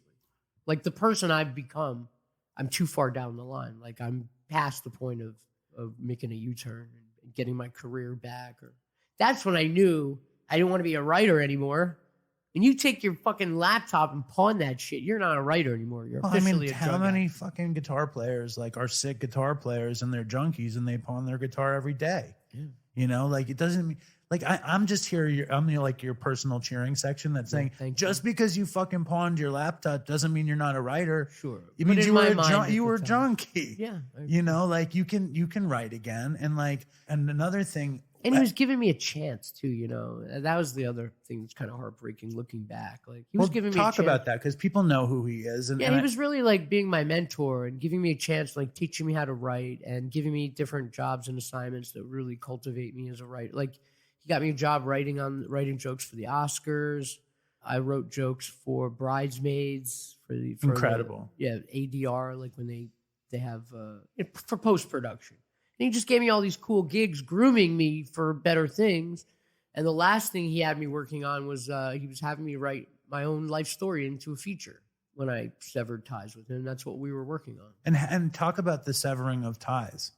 Because I think, listen, I'm not saying this. It's almost as though I dredged this shit up to hurt you. No, but I think get it. These are the talking points. No, it's not even that. It's that we all, as addicts, we all do shit like that. We just don't do it with Judd Apatow. We do it with our boss at Yes. Petland Discounts Yes. or something. Oh, yes, definitely. So he was helping me out, being incredibly gracious, and I don't know. I got it in my head that he could be doing more. Were you using at that point? I was drinking, and it was basically alcohol is what did this. And we just had a conversation one time, and I was saying ridiculous things to him, and I was like raising my voice. And he just said, if you don't stop right now how you're acting, I'm not going to help you anymore. And, or we won't talk. He basically warned me, like, stop now, don't proceed any further. And I didn't stop. You were pissed. Yeah. And I got even worse. And I was pretty much in the back of my mind, I don't ever want to talk to you ever again, which was ridiculous because, not only is he a helpful guy and he had done a lot to help me, but, he's an old friend at that point. Well, it's self-will run riot. Like it's the definition of that story. And then and he had given you the laptop and you had the vestige of it and you give it up in this hustling period. Yeah. And he asked me too. He's like, all right, have you been drinking? Because he knew. You wouldn't have done that if you weren't drinking. Exactly. You wouldn't have burned it down. Exactly. And I told him, yes. And he said some things to warm me. And I was like, but that's not why I'm acting like this. You know, I told him. I'm like, I've been drinking, but that has nothing to do with what I'm saying. Classic alcoholic. Of course. And which is obvious. That had everything to do with what I was saying. And so after that moment, we ended our call. And I just never tried to ever contact him ever again since that moment. Well, I mean, I would like to encourage you to reach out. Well, I mean, I'm going to... He did say, not. He gave me the... Also, he said he gave me the warning, and as a man, I feel like it's not very manly to who cares to have continued. Make an amend. I think the amends you make is when you feel ready. Do you know what my problem is with my amends, bro? I feel like people don't give a fuck. They moved on to my life, and they don't give a shit about me and my 12 steps and my process to bother him with an apology. Listen, but like that's fine. You know, that's fine. They don't need to. Either way, you're there right now. But if you make the amend, your side is fucking fixed. And whatever happens with him, whatever. I still like the idea of... Do you think he knows that I'm sorry for what I did? I have no idea. I don't know Judd Apatow. I don't know. Just as, you know... I couldn't... You're right. You couldn't possibly... I couldn't possibly know. I feel like he knows that I'm sorry. And I feel like, what good does it do me to... It does it for you. It does it for you. I don't know that it's going to do me any good. I feel like that's a mess that I fucking made. And if I look at it in terms of, well, how can I clean this up? I'm going to lose You it. can't clean it up in the way that it will help your career, in the way that you can have Judd Apatow make the future about your life. You can't clean it up like that. You can clean it up by saying, listen, you gave me a shot. I was fucking alcoholic. I fucked it up. I've changed my life. I want to apologize to you. That's it. And then you clap your hands together and you walk away. And if you write the feature to your life, you can hand it to him one day after you've made the amend. But the amend is for you. It's not for him. That's the other really hard thing about dealing with a guy like him, because with his position, it feels like anything you do is self-motivated. Right. You're doing it to get him, because he's a gatekeeper to make you money. Exactly. But put that out of it. Yeah. Put that out of it. Pretend it's like nobody. Okay. No, this is really good advice, man. I probably should take that advice. Because like it'll be good for you. There's no way doing what you're saying like ends up horribly. It's what it is now. Exactly. Only you've made an effort to clean up your side of it. Yeah. And like, good advice. And also it's thoroughly doing the thing. Yeah, you're right. It's doing the fucking step. It's doing it without having to expect anything back. It's like shooting the arrow, but not worrying about if it hits the target because you fucking shot it. Yeah. And it's like, it's freedom. It's a little tiny piece of freedom. You know, that's good advice because, you know, there may be a part of him that it wonders what happened in the back of his heart, like what, like the decency of this guy. Can he at least reach out and apologize to me? You might be waiting on that. You might be right. Listen, I feel like somebody like Judd Apatow, he is really interested in addicts for some reason. And I think he's interested in just the study of human behavior. Because, right. You know, right. The struggle, like, and also his interest in comics and how many comics were addicts and all that. I think he's interested in it. I don't know anything about him except he turned down the Dopey project and that I felt like he objectified Artie a bit. And he objectified poor Andy Dick, who's fucking hustling right now, selling power tools. Was he really? He just got arrested. Yeah. I didn't know. He does not want to stop using. Yeah. Anyway, we're home. To me, Andy Dick's one of the funniest guys on the planet. I dig his shit, dude. Well, I've been talking to him, and he always comes on the show. He always asks me for money when he comes on the show. The audience hates him. Oh, really? They hate him because he doesn't want to get sober. And he always like gives me shit on the show, and they don't like that. That's hysterical. So, do you ever give him money? No. Oh, okay. But I offered to. Okay. He asked me for money. I agreed to give him money, and then I called him, and he never took the money. What? Because I think it's a shtick. Oh, I see. Who knows? Let's get back to your story, though. You're fucking... Well, I'm trying to see if I can walk out of here with like 150, 200. Well, come on. We made a deal. We're on a path. We're on a path. Okay, so go ahead. You're homeless. You're fucking hustling. When does it go from there's excitement and it's manageable? Because it's never really manageable. When does it go from unmanageable to fucking horrible, apocalyptic? Definitely when I lost that van. And the same guy stole it twice. He stole it. Who is this guy? Some drug addict, some heroin guy that I used to go and rob stores with. Did he have a good street name? Joe. Just Joe? Yeah. All right. But everybody knew him. He was like the master thief. Like this guy could steal like a painting out of a fucking museum. Like what would he steal with you? high-end electronics like drones and shit like that, laptops, cell phones. What was his technique? Oh man, well, one thing he used to do, he used to go to Home Depot, get a receipt for something, a large item that he'd find in the parking lot, and then he'd go in Home Depot and get a cart, right? Like a giant cart. This is a big item. And then he would put that giant item on the cart. And he would take a knife and rip the box open. And then he'd walk around to customer service with the receipt and go, I just took this to my car. It's fucking open. I want a new one. And they would just bring him out a new one. And they would wheel the new one outside for him. I love it. He didn't even have to steal it. And he did this over and over and over and over. And other shit, just like we would have getaway cars parked by the, exit. We would just go in and grab 2 or 3 drills each and just dip out the back. But totally. And did you ever write about any of those capers? I really haven't. No, I've barely spoken about them. Listen, this is an untapped creative well. Yeah. I was thinking about doing like a series, like a 10-episode thing about my story about ending up on the street and trying to forge like a street family and trying to survive in like a Skid Row type of place. Were you on Skid Row? There's a place in the valley that's similar to Skid Row, but just a lot smaller and not as crazy. So I just lived there for a little bit until they tried to kill me. What was the family? Well, right when I first got out, like when I lost my van and I'm out on the street, I ran into this couple. It was a lady and her street brother, but they were just friends. Right. And she kind of became like my street mom. Everybody knew her, kind of took me in. And for the first couple months I was out there, I just rolled with her and learned like how to survive on the street from her, learned how to hustle from her and her friends. So, yeah, that was Did you use with her? Oh, yeah. What were you guys using? She was meth. Did she shoot it or she would smoke it? Interesting. The people that shoot meth, you don't want to really hang out with, bro. This is not a friend you want to have. Because meth is like, most of those people, 50% of the time, they're in like full-blown psychosis. Right. So you can't deal with that shit. For whatever reason, I had shot a ton of heroin before I ever did meth. So when I started doing meth, I would smoke it, but then I was like, I got to try shooting it. And I couldn't handle it. I didn't go psychotic. I couldn't handle meth in general. It did not jive with my... You didn't like that feeling? No.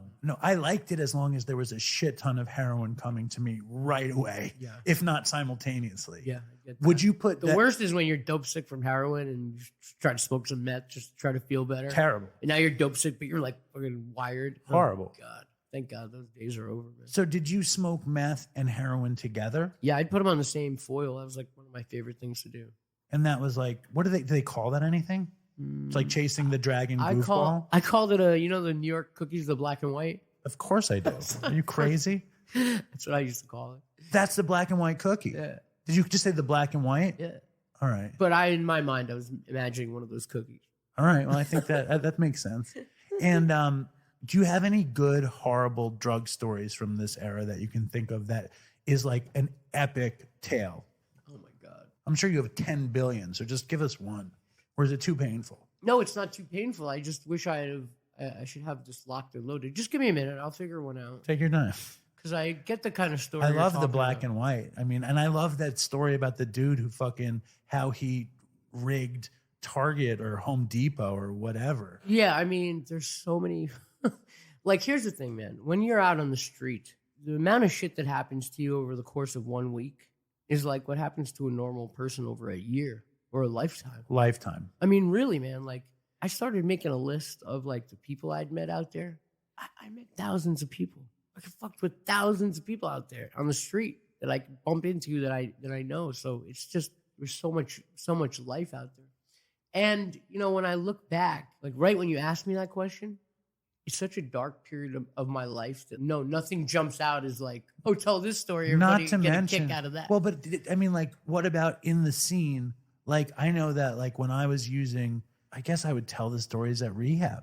I would tell the stories in a detox, or I would tell the stories when I was copping, something that had gone wrong that I knew was cataclysmic or something.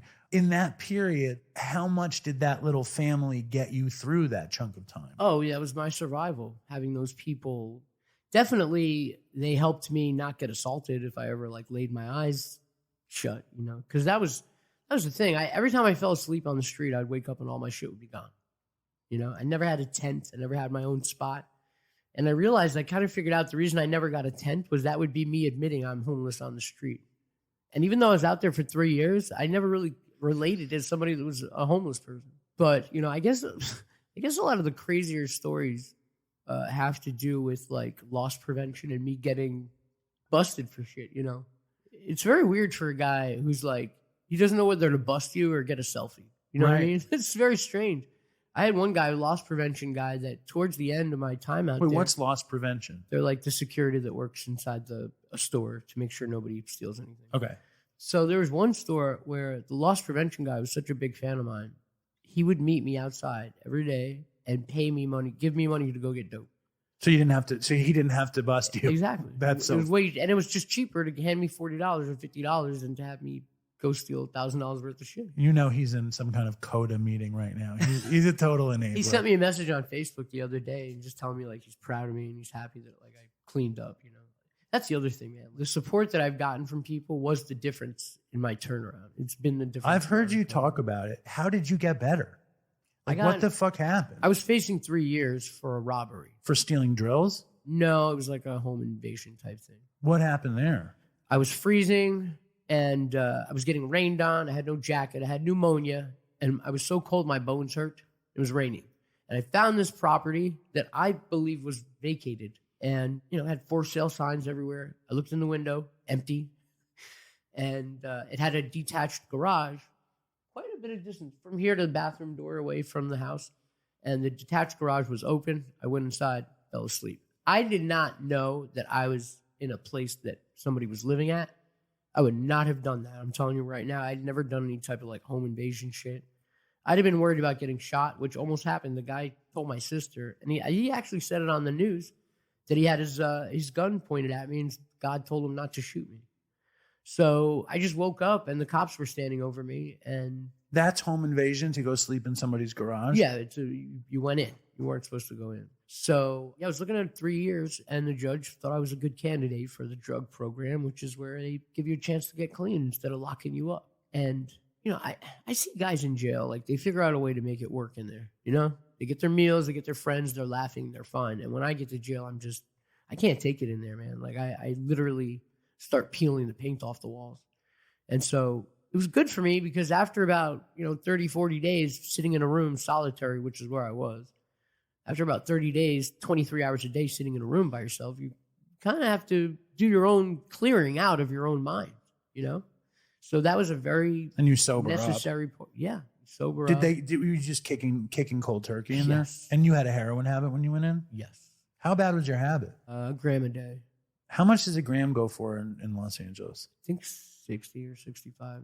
I mean, that's money you have to make every day. Yeah. Was it ever panhandling or was it always I never hustling? wanted to panhandle. I would play my harmonica a lot. Can you play good? Yeah, I'm pretty good. Like, pretty good. Like, a lot of people say they can play harmonica. I can play harmonica. Oh, really? Yeah. Like, pretty good? Pretty good. All right, we'll see. So I would make good money. Like, I would make, standing in front of 7-Eleven. Isn't that funny that the junkie harmonica player, like, what is that? Like, why should we both be junkie harmonica players? I don't know. Maybe because they're cheap. I could always steal them from Guitar Center. Oh, sorry. Fuck. I'm waiting on one of these places to, like, drop a lawsuit. Can you believe how much they're charging for a harmonica? It's like now? $80 for the one I play. When I was a kid, it was $21, Yeah. $19, and now it's like expensive. Honer's like 80. Marine band.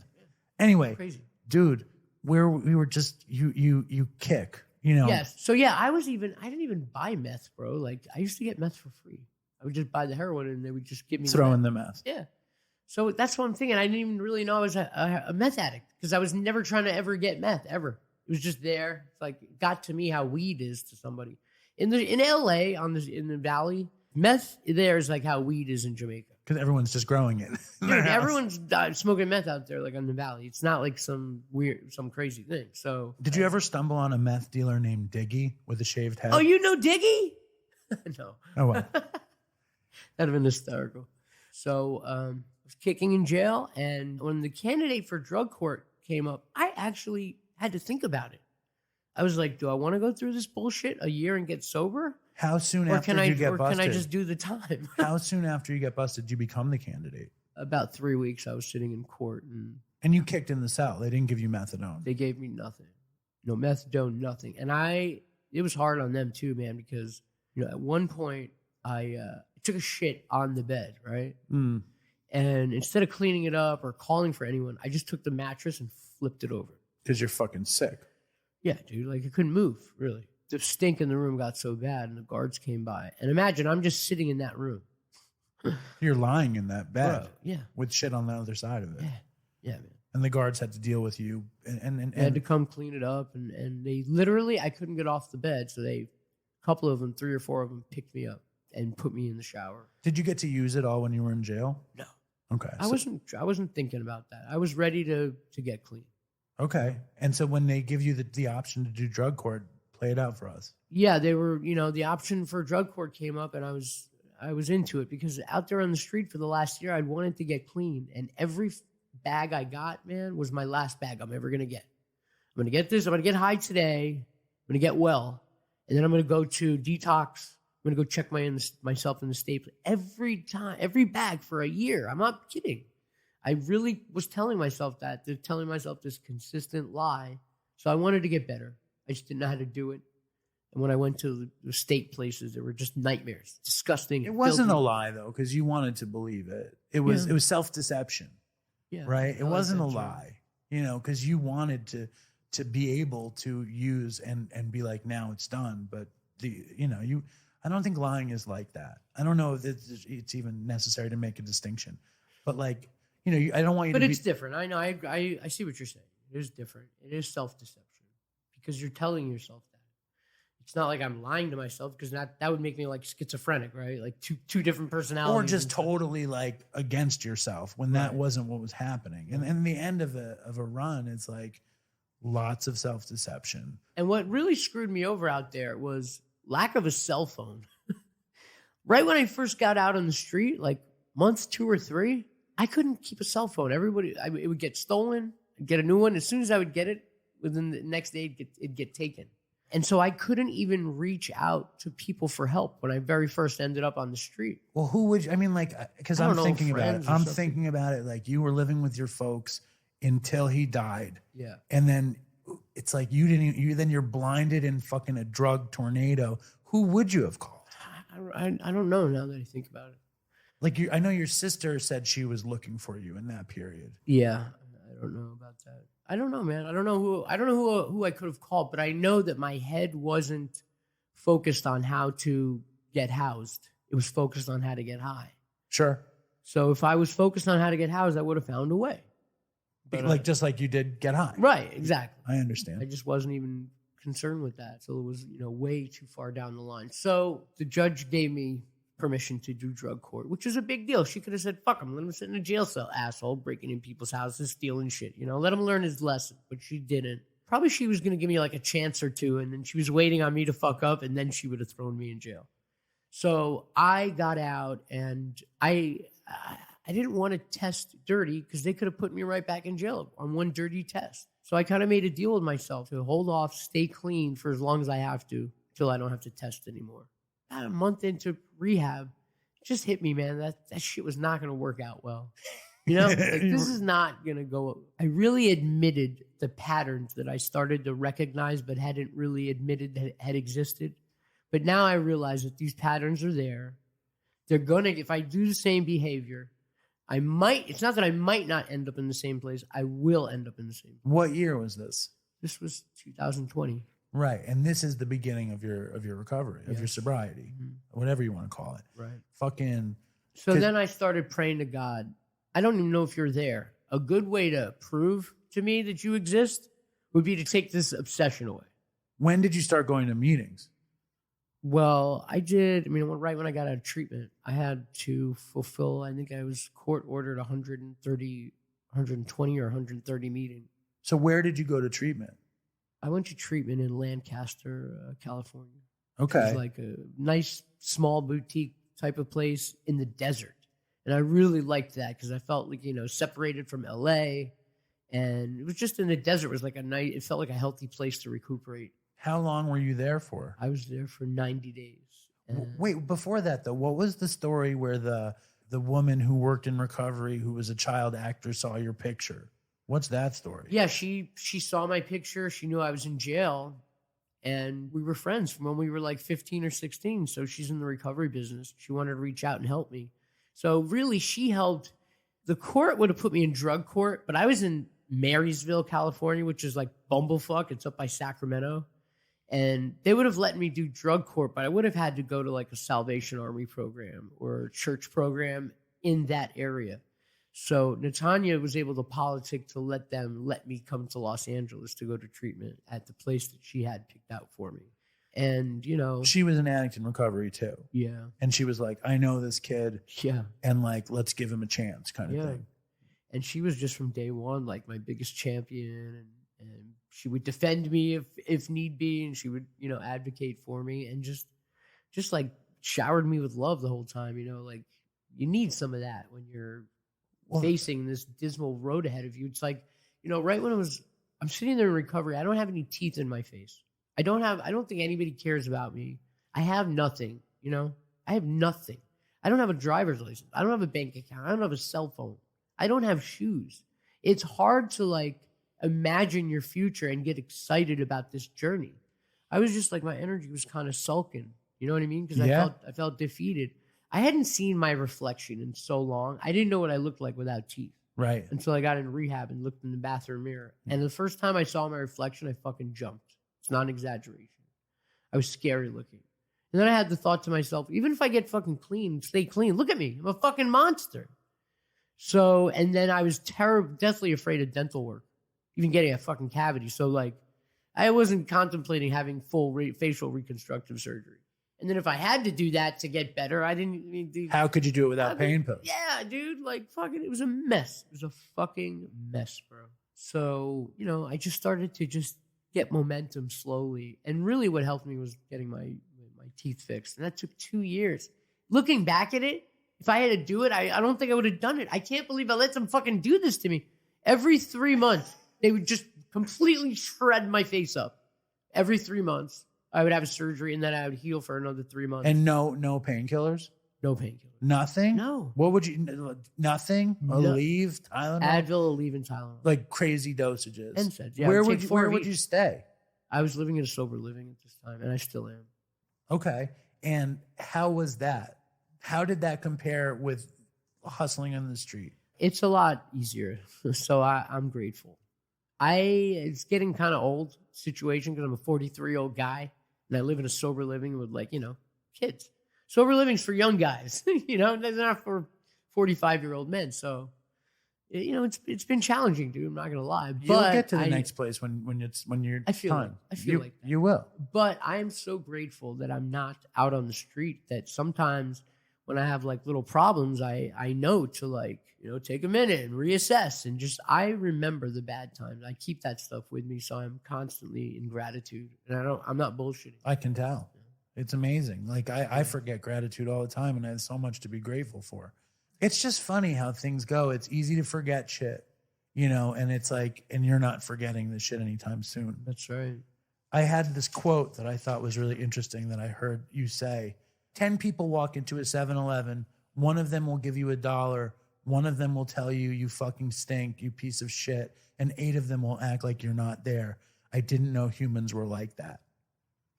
That's a fucking crazy quote. Yeah. Yeah, I didn't really know how human beings were. I never saw that side of things. Like, I didn't even believe really racism existed because I'd never seen a white guy yell the N-word at somebody. You know what I mean? So if you haven't seen that stuff all your life, it's like, I was the guy that they're asking for $1. I was never the guy asking for $1. And just to be exposed to that side of things, that's what hurts more when they act like you're a ghost. That hurts more than telling you, fuck off, you stink. You know, because you're invisible. It's like, I don't even deserve you to tell me I'm a piece of shit. It's painful, man. And then, you know, then there's that one person, and when they show up in real time, it really feels like God's sending you an angel when you get that person who shows up and hands you a $10 bill. Right. It really feels like, thank you for sending me that. Because I'm, you know. Does that affect when you become sober or when you start working a program and you start praying?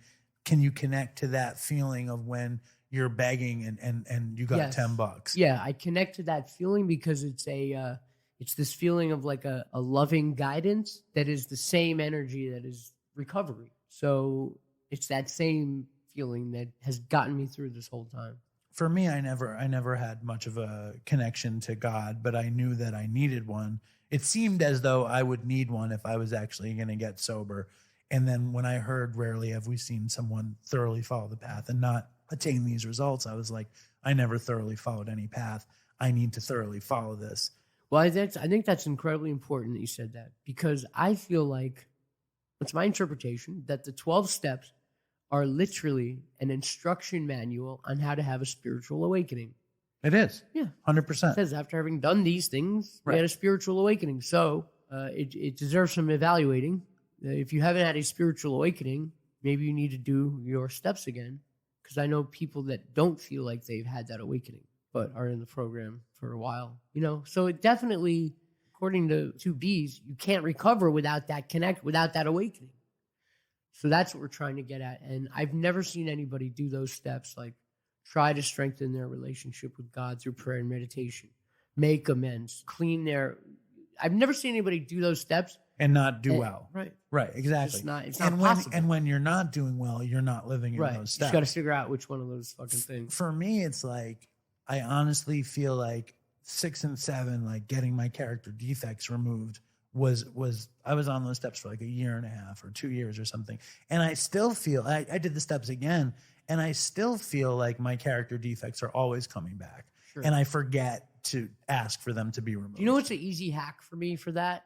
Honesty, because I usually find that whenever I'm going astray, it has to do with some kind of honesty. Either I'm trying to deceive somebody of something, I'm trying to hide something, get away with something, or get away big with shotism. Yes, something like that. So when I just return to just trying to have integrity, then those things kind of fall away. You still go to meetings?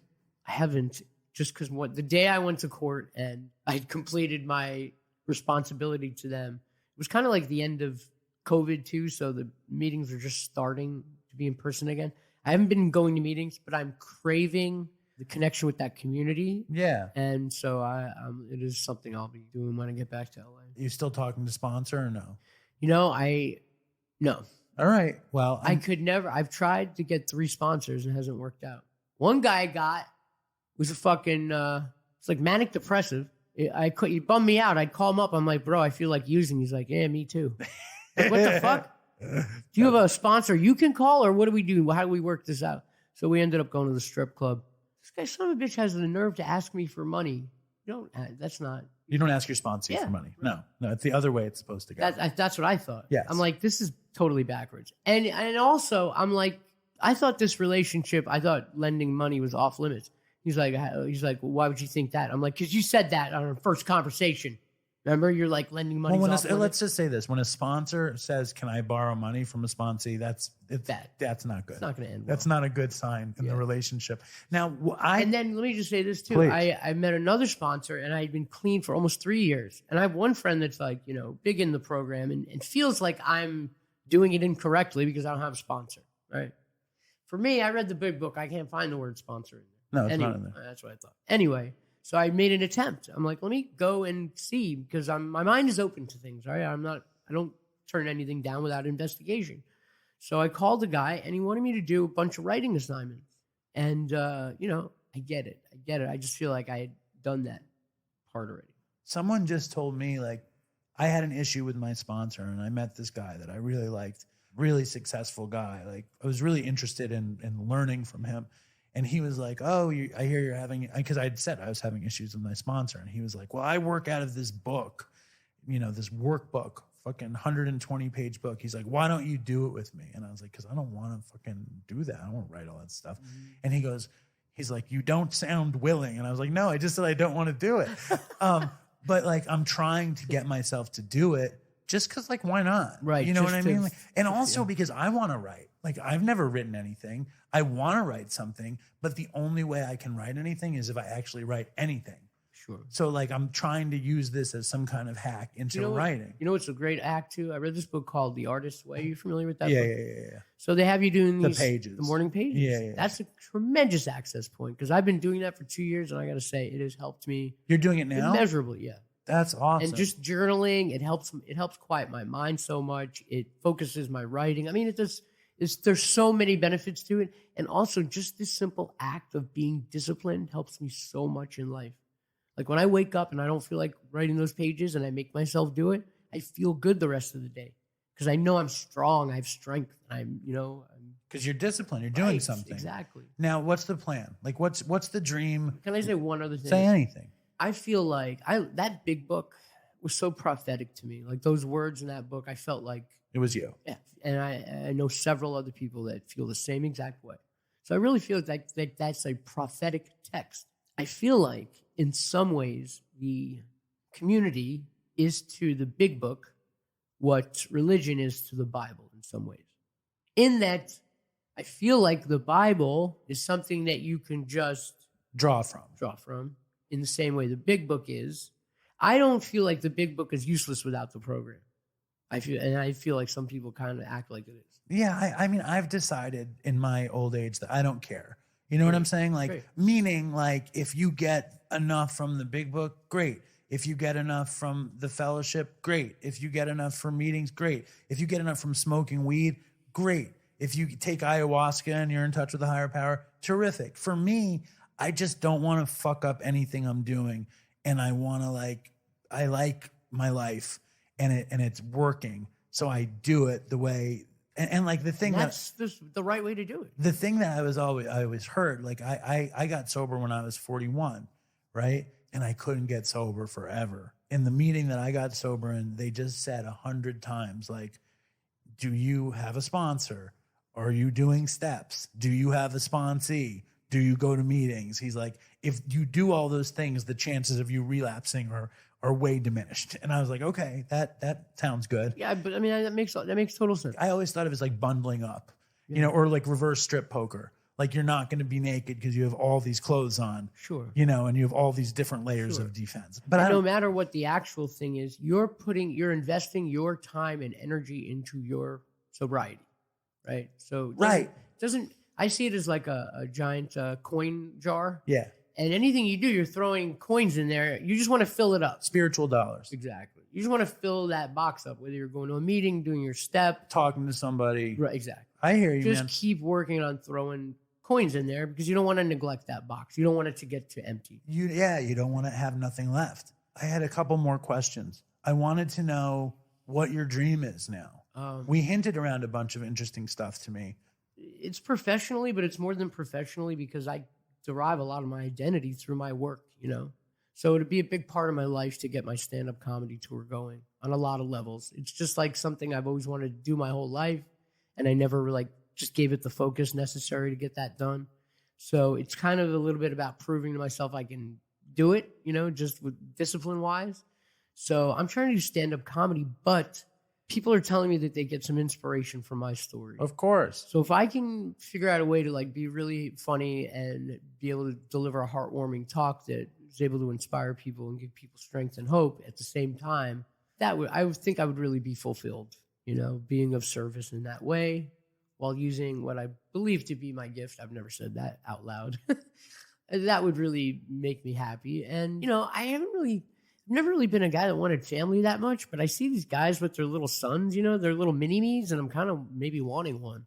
So I might try to get a woman pregnant. I think that's a really good idea. It's a good idea, right? As soon as possible, and you shouldn't know her very well. Sure. And just, I just basically want to just add to the population in any way I can. We need more people around here. Another little I don't kid. think there's enough kids in the world. No, but I'm glad you came on. Your story's fucking insanity. I find that, is there a time constraint thing? No. So they showed us this video in recovery, and it talked about the hedonic scale, and it's basically a measurement of someone's pleasure, right? And so a regular guy on a normal day, things are average. His number is 60. If that guy's having a shit day and he's depressed, that number is 20. If he's in love and he's having a wonderful day, that number is 80. When that guy does meth, that number is 1,200. Right. So that's what we're dealing with here. If I told myself I never want to feel 1,200 again, I think I'd be kidding myself and I'd be setting myself up for inevitable relapse. So I do want to feel 1,200 again. I found a way that I can get to 1,200 without putting external things in my system. And I had an experience one day where I got there. So I felt like I was on heroin, but I hadn't been on heroin. And it was even better than heroin. It was cleaner and just better and more spiritual. And it happened to me by accident. And I went around YouTube or on Google trying to figure out what had happened to me. Like, typing in my symptoms. And I found out that something happened to me that a lot of yogic practices are kind of designed to get you to this point that I had gotten to accidentally. So it came into my awareness that this euphoria that I was craving is something that exists within me. And I just had to figure out how to access it. And I just had to figure out how to turn the switch. So instead of trying to convince myself that I never ever want to be 1200, I've spent a considerable amount of time every day doing these yogic practices in hopes of one day. Well, like Kundalini? Yeah. So right now I can get to, if I sit and really try, I can get myself to around 600, 700, 800. With the breathing thing? Similar things. You know, it's in that world. I learned a very specific practice from an actual guy. Is it fire breathing? I don't know that exact term. I don't know. But What's it called? It's a practice called Shambhavi Mahamudra. And it's just an ancient thing. How do we learn how to do it? You can go online and look up, well, this guy Sadhguru, do you know him? Satguru, I've heard the name. You heard that guy? It's basically one of his programs. But if you go online and you look up, Google the Isha Kriya, it's ISHA, new word, KRIYA, then that'll be like an incredible introduction to the topic I'm speaking about. It's like a short little process that you learn that kind of conditions you to being able to do the other process that I've told you about. So really, without those things, I don't know where I'd be, you know, sitting here not wanting to ever feel 1200 again. I think I'd have a fucking plan in the back of my head to go get one off, bro. So I still have that plan. I'm just getting there in a different way. To feel as good as and you can. I really think, you know, there's no part of treatment that is dedicated toward, you know, that is based on that. It's all towards not getting you to ever want to feel this way again. Nobody ever talks about how can we get there. How do we access this amazing feeling? Right. So if at all there's any work that I could do in that area in, you know, helping people. I'm sure there is. I'm sure there's tons of work in that area because everybody wants to feel as good as they can without harming themselves or anyone else. But it takes work. It's just like developing a muscular physique at the gym. It's practice. You got to maintain it. Yeah. You got to keep doing. You get better and stronger and better and stronger. So all of this here's is the just thing. maintenance, right? Everything Yes. is maintenance. Yeah, success in life is maintenance. Right. People are successful because they do the same thing every day. How often are you just like, you can't believe how far you went and how far you've come back? Is it a daily basis? Yeah, pretty much. Like I drive around the streets of Los Angeles and there's really no corner I pass where I can't look over there and think of some crazy shit that happened to me over there. And how often do you interact with homeless people? They're gone. They're gone. I don't know where they are, man. Like people talk about the homeless crisis in LA, and yes, there is one. But I and my friend that you were talking about, my friend Natanya, we put together all these bags to go give out to homeless people, you know, with like toiletries and things that they need. And the idea was to go to my old spots and hand them out to people I used to know. And we went looking, and we can't find any homeless people. So it seems very much like the city with the pandemic came and put everybody up in hotels. Like legit hotels, like Best Western and stuff. So I think that's what's going on. Do you think you missed the boat on that? Kind of. I think I'm lucky I got arrested when I did, because I'd probably be in a hotel still getting high right now if I was alive. Listen, it's amazing. It's amazing. And I'd love to have you back on the show if you can ever do it. I'd love to come back. It was a pleasure talking to you. And listen, we love you out there in LA. You're the Dopey Podcast is very well loved out on the West Coast. So please keep it up. Nice. We'll do our best. Thank you, Shaun. All right, I found that talk to be a very special one. I would love to hear what you guys thought of Shaun on Dopey. Write us at dopeypodcast@gmail.com. Send in an email. Send in a voicemail. I'll send you socks. There's been people out there who have sent in emails and voicemails and have gotten Dopey socks. Also, I have gear, like I have merch from DopeyCon. I've got a bunch of hoodies that I'm willing to part with. I think I'm going to do a video on Instagram and you can see what I have. Also, there's some bad news in the Dopey Nation, but I'm going to let him tell you himself. As usual, here we go. I'm going to call. My dad is going to finish the show with us, and we're going to call him up right now. Hold on. Just futzing around here. Let's see. Let's see if he answers.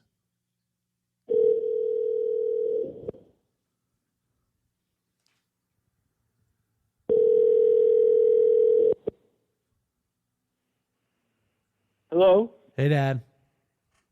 Yeah, hold on a minute, Dave. Seymour's on the line. Let me tell him I'll call him back. Okay? Diabolical Seymour. Be quick. You're on the air. My dad is on the other line with Seymour, who he's probably been friends with his whole life. And Seymour and him have this cockamamie fantasy basketball league. But we're going to get into that in a second. Let's just wait for my dad to come back because he has very important news. But now he's fucking around with Seymour, for Christ's sake. Yes, Seymour says you're trying to break the record of moves in fantasy. Listen. I know you have an important announcement to make to the Dopey Nation about you. So tell the Dopey Nation what's happened to you, Dad. Well, I hope they even hear it. I have COVID, everybody, and I was feeling yucky, very, very bad. Yucky is a medical term. Now, and you've avoided COVID for years and years religiously. What happened? How did you get it? I think that big wedding. You think so? Yeah. Oh, you don't think so? Of course, it was the big wedding. And how are you feeling now? Well, right now I think I'm feeling better today. I actually went outside. And listen, I think I'm growing a goatee, but I guess I'll shave it off. I didn't shave for a few days. No, I went outside, so I think I'm feeling better about the whole thing. You're growing a goatee. I'm going to shave it. And Dopey Nation, you need to know that back in the day when my dad was a investigative reporter for the Flushing Tribune, he had a goatee then too. Yeah, I was an ace reporter. And then I had to shave it in front of you and in front of the family so that you would know it's still me so you could watch it when I was shaving it off. Now, Dad, I want you to talk about your horrible fantasy basketball league for a second and your manipulative friend Seymour. Why don't you give an update as to what's happening in your horrible basketball league? Well, it seems for the first time in forever, I'm in first place. It's never happened before. And my dear friend Seymour thinks that pretty much that I'm going to blow the whole thing and make a ridiculous trade and get back to my normal position in third, fourth, or fifth place. But right now, I'm still in first place. And Dopey Nation, guess what? Seymour is in second. But David is in third place, and he's really hanging in there. I think I'm only 1.5 points behind the diabolical menace known as Seymour. Yeah, right. You're right on. Oh, and what do you call it? Harden's injured. Davis is injured. Butler is injured. Those are all Seymour's guys. Oh, does he have Irving too? I don't think so. No. Who has Irving? I don't know. Maybe he should play again. Oh, listen, I got to tell the Dopey Nation, and don't interrupt me now. I have to tell the Dopey Nation that they have to get out and vote. It's very, very important that they vote in this election. Very important. I'm not telling them how to vote. There's an election? Oh, give me a break. Why don't you get your head together here? Of course there's an election. Tuesday there's an election. You can even vote early. All right, maybe I'll vote for the first time in many years. Maybe this will be the first election that I come out and vote. That's important. You really should. That would show that you're on the next step to responsible adulthood. Yes. I really am on the fence about voting. I haven't voted since 1992, when I voted for Bill Clinton in 1992. That was the last time. That was the first and last time. This is important. This is important for your daughters and Linda and everybody else. It's very important. All right. Well, thank you for popping in. Where are you sitting right now? I'm lying down. So you don't have access to the newest review? I saw it actually. Do you have access? Do you have access to this review? Yeah, let me get over to the computer. All right. So you got it, Dad? Yes. All right, let's hear it. This is a good one. All right. This one says my favorite podcast, 5 stars by Art House Cleaner. Here, hold up. Before you read it, have you noticed that there's been a real slowdown on Dopey reviews in general? Absolutely. I mean, that Joey Pepper has been up there for weeks and weeks already, and nobody else came in except this newest one. And the listenership has gone up. So, Dopey Nation, if you're out there and you're listening to the show, please leave a review. It's better if it has 5 stars, and maybe my dad will read the review. And if my dad reads the review and you hear my dad read the review on the show and it makes you want a pair of Dopey socks, write me an email and I'll send you a pair of Dopey socks. What the heck? Anyway, here. So write a review. Help us out. Put up reviews. Anyway, Dad, read the thing, please. All right. So this was Art House Cleaner. I listen to so many podcasts. This is my favorite. So real, so great. I'm not an addict, but I know many. The things I learned from David, I don't get that car. I don't know what that is. Was a great list. You David are a smart Carr. dude. David Carr was it was David Carr's daughter, Erin Lee Carr. At the end of the Erin Lee Carr episode, she reads a list of what David Carr had said of how to have a good life. That was the list. Oh yeah. Okay. All right. And something about you being a smart dude. Hold on. What do you that's the best part of the review. What are you skipping over that part? No, it's not clear to me what he's writing there. He's saying that I'm a smart dude. And what's that far from Dopey? Like, I'm not like Dopey as like an idiot. Far from Dopey. But what's wrong with you, Dad? I think the COVID has addled your brain. No, well, I was just wondering why he was making those comments. All right, so he's saying you're a smart dude and you're far from being a dopey one, but still dopey. You're one happening dude. Popular culture is your thing. That's true. You really know a lot about pop culture. Thanks so much for an entertaining pod. And her name is Pamela. Very nice. See, I thought it's your friend Pamela. Is it possible that's your friend Pamela? No. She was just in New York, and she's also suffering from, hip problems and knee problems, and so she had a hard time walking, I think. No, that's not her. No. Can I tell you that when you tell me that I know so much about pop culture, I take that as you insulting me? Why? I think it's a backhanded fucking insult, and it reminds me of all of the backhanded insults for so many years, which was probably why I was a heroin addict for so long and a drug addict for even longer. Because it's obvious you think because I know about pop culture and music and film and art and stuff like that I don't know about politics. So when you say I know about popular culture, it's really an underhanded dig. Correct? No. Correct or no. Incorrect? Incorrect. I think it's amazing. Your font of information on popular culture is amazing, and it is very, very positive. It's the fact that it should also include, what's going on in the world in terms of other things, like the political situation that the United States is in. But it's not taking away your knowledge of pop culture or minimizing it. All right. Just calm down. Just calm down. Let me ask you one quick question, but you sound very sick, so we got to go. The quick yes. I'm stating. Do you think you had any part to play in my addiction whatsoever? Any part? Not blame, not responsibility, any part.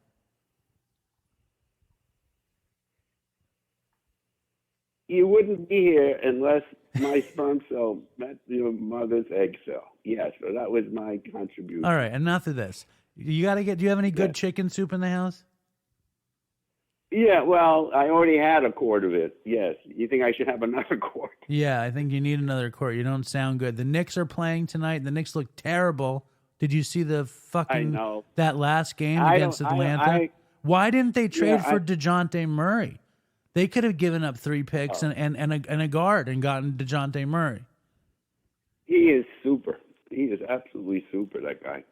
Yeah, I don't know what I'm going to do with Randall either. I guess Didn't I tell you, Dad? Didn't I tell you that he's historically bad against the Hawks, even at home? Well, tonight, who are they playing tonight? Chicago? No, Philadelphia tonight. Oh, so what is he historically against Philadelphia? I think he will be good tonight against Philly. Look for a good bounce back Randall game, and I predict the Knicks will win tonight. What do you think? Well, Harden is hurt, but Maxey. Oh, you have Maxey. Hey, you picked. That's a major pick. The computer picked Maxey for me. I have Embiid too. I think he comes back tonight. Really? Yep. Oh, that's no good. You may wind up in first place after tonight. I think I predict after tonight I will be in first place. You need to get orange juice, and you need to get chicken soup, and I'll stop blaming you for my drug addiction. But I do think you have some responsibility in there, just a little bit of responsibility. All right, everybody. Okay, stay strong, Dopey Nation, and toodles for See, Chris. you shirk all of your responsibilities around this thing. It's amazing. You can't admit that you might have played a part. That's how I know you're actually totally responsible for this thing. All right, that's perfect. Thank you. I make my case. Stay strong, Dopey Nation. Thank you, Dad. I love you. I'm glad you're surviving this COVID thing. And stay strong, everybody, and fucking toodles for Chris. Yes. All right. Bye, everybody. All right, I'm gonna play this song, but only because I think it'll make me look a little bit inspired. I'm just gonna start an outro.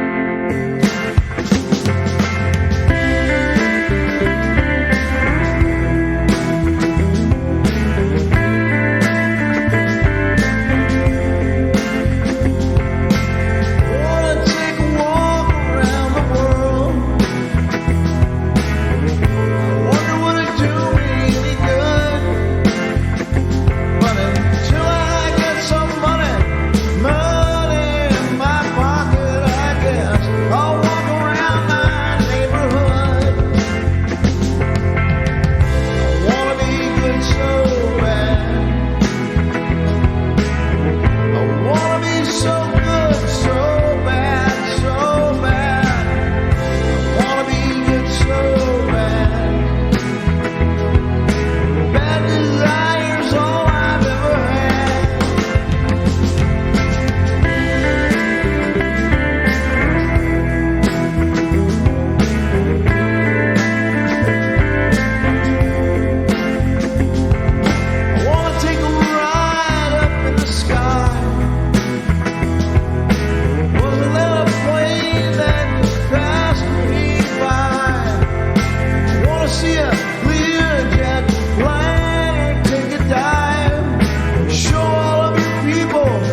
It's a fucking great song. You like this? I really, really like it. You do? And you know I like... Yeah, you do tell me you didn't like it. Yeah. I'm sure you can relate to the calling your dad part. Dude, it's just really good. Like, when'd you write that? I like the lyrics. I hope they can hear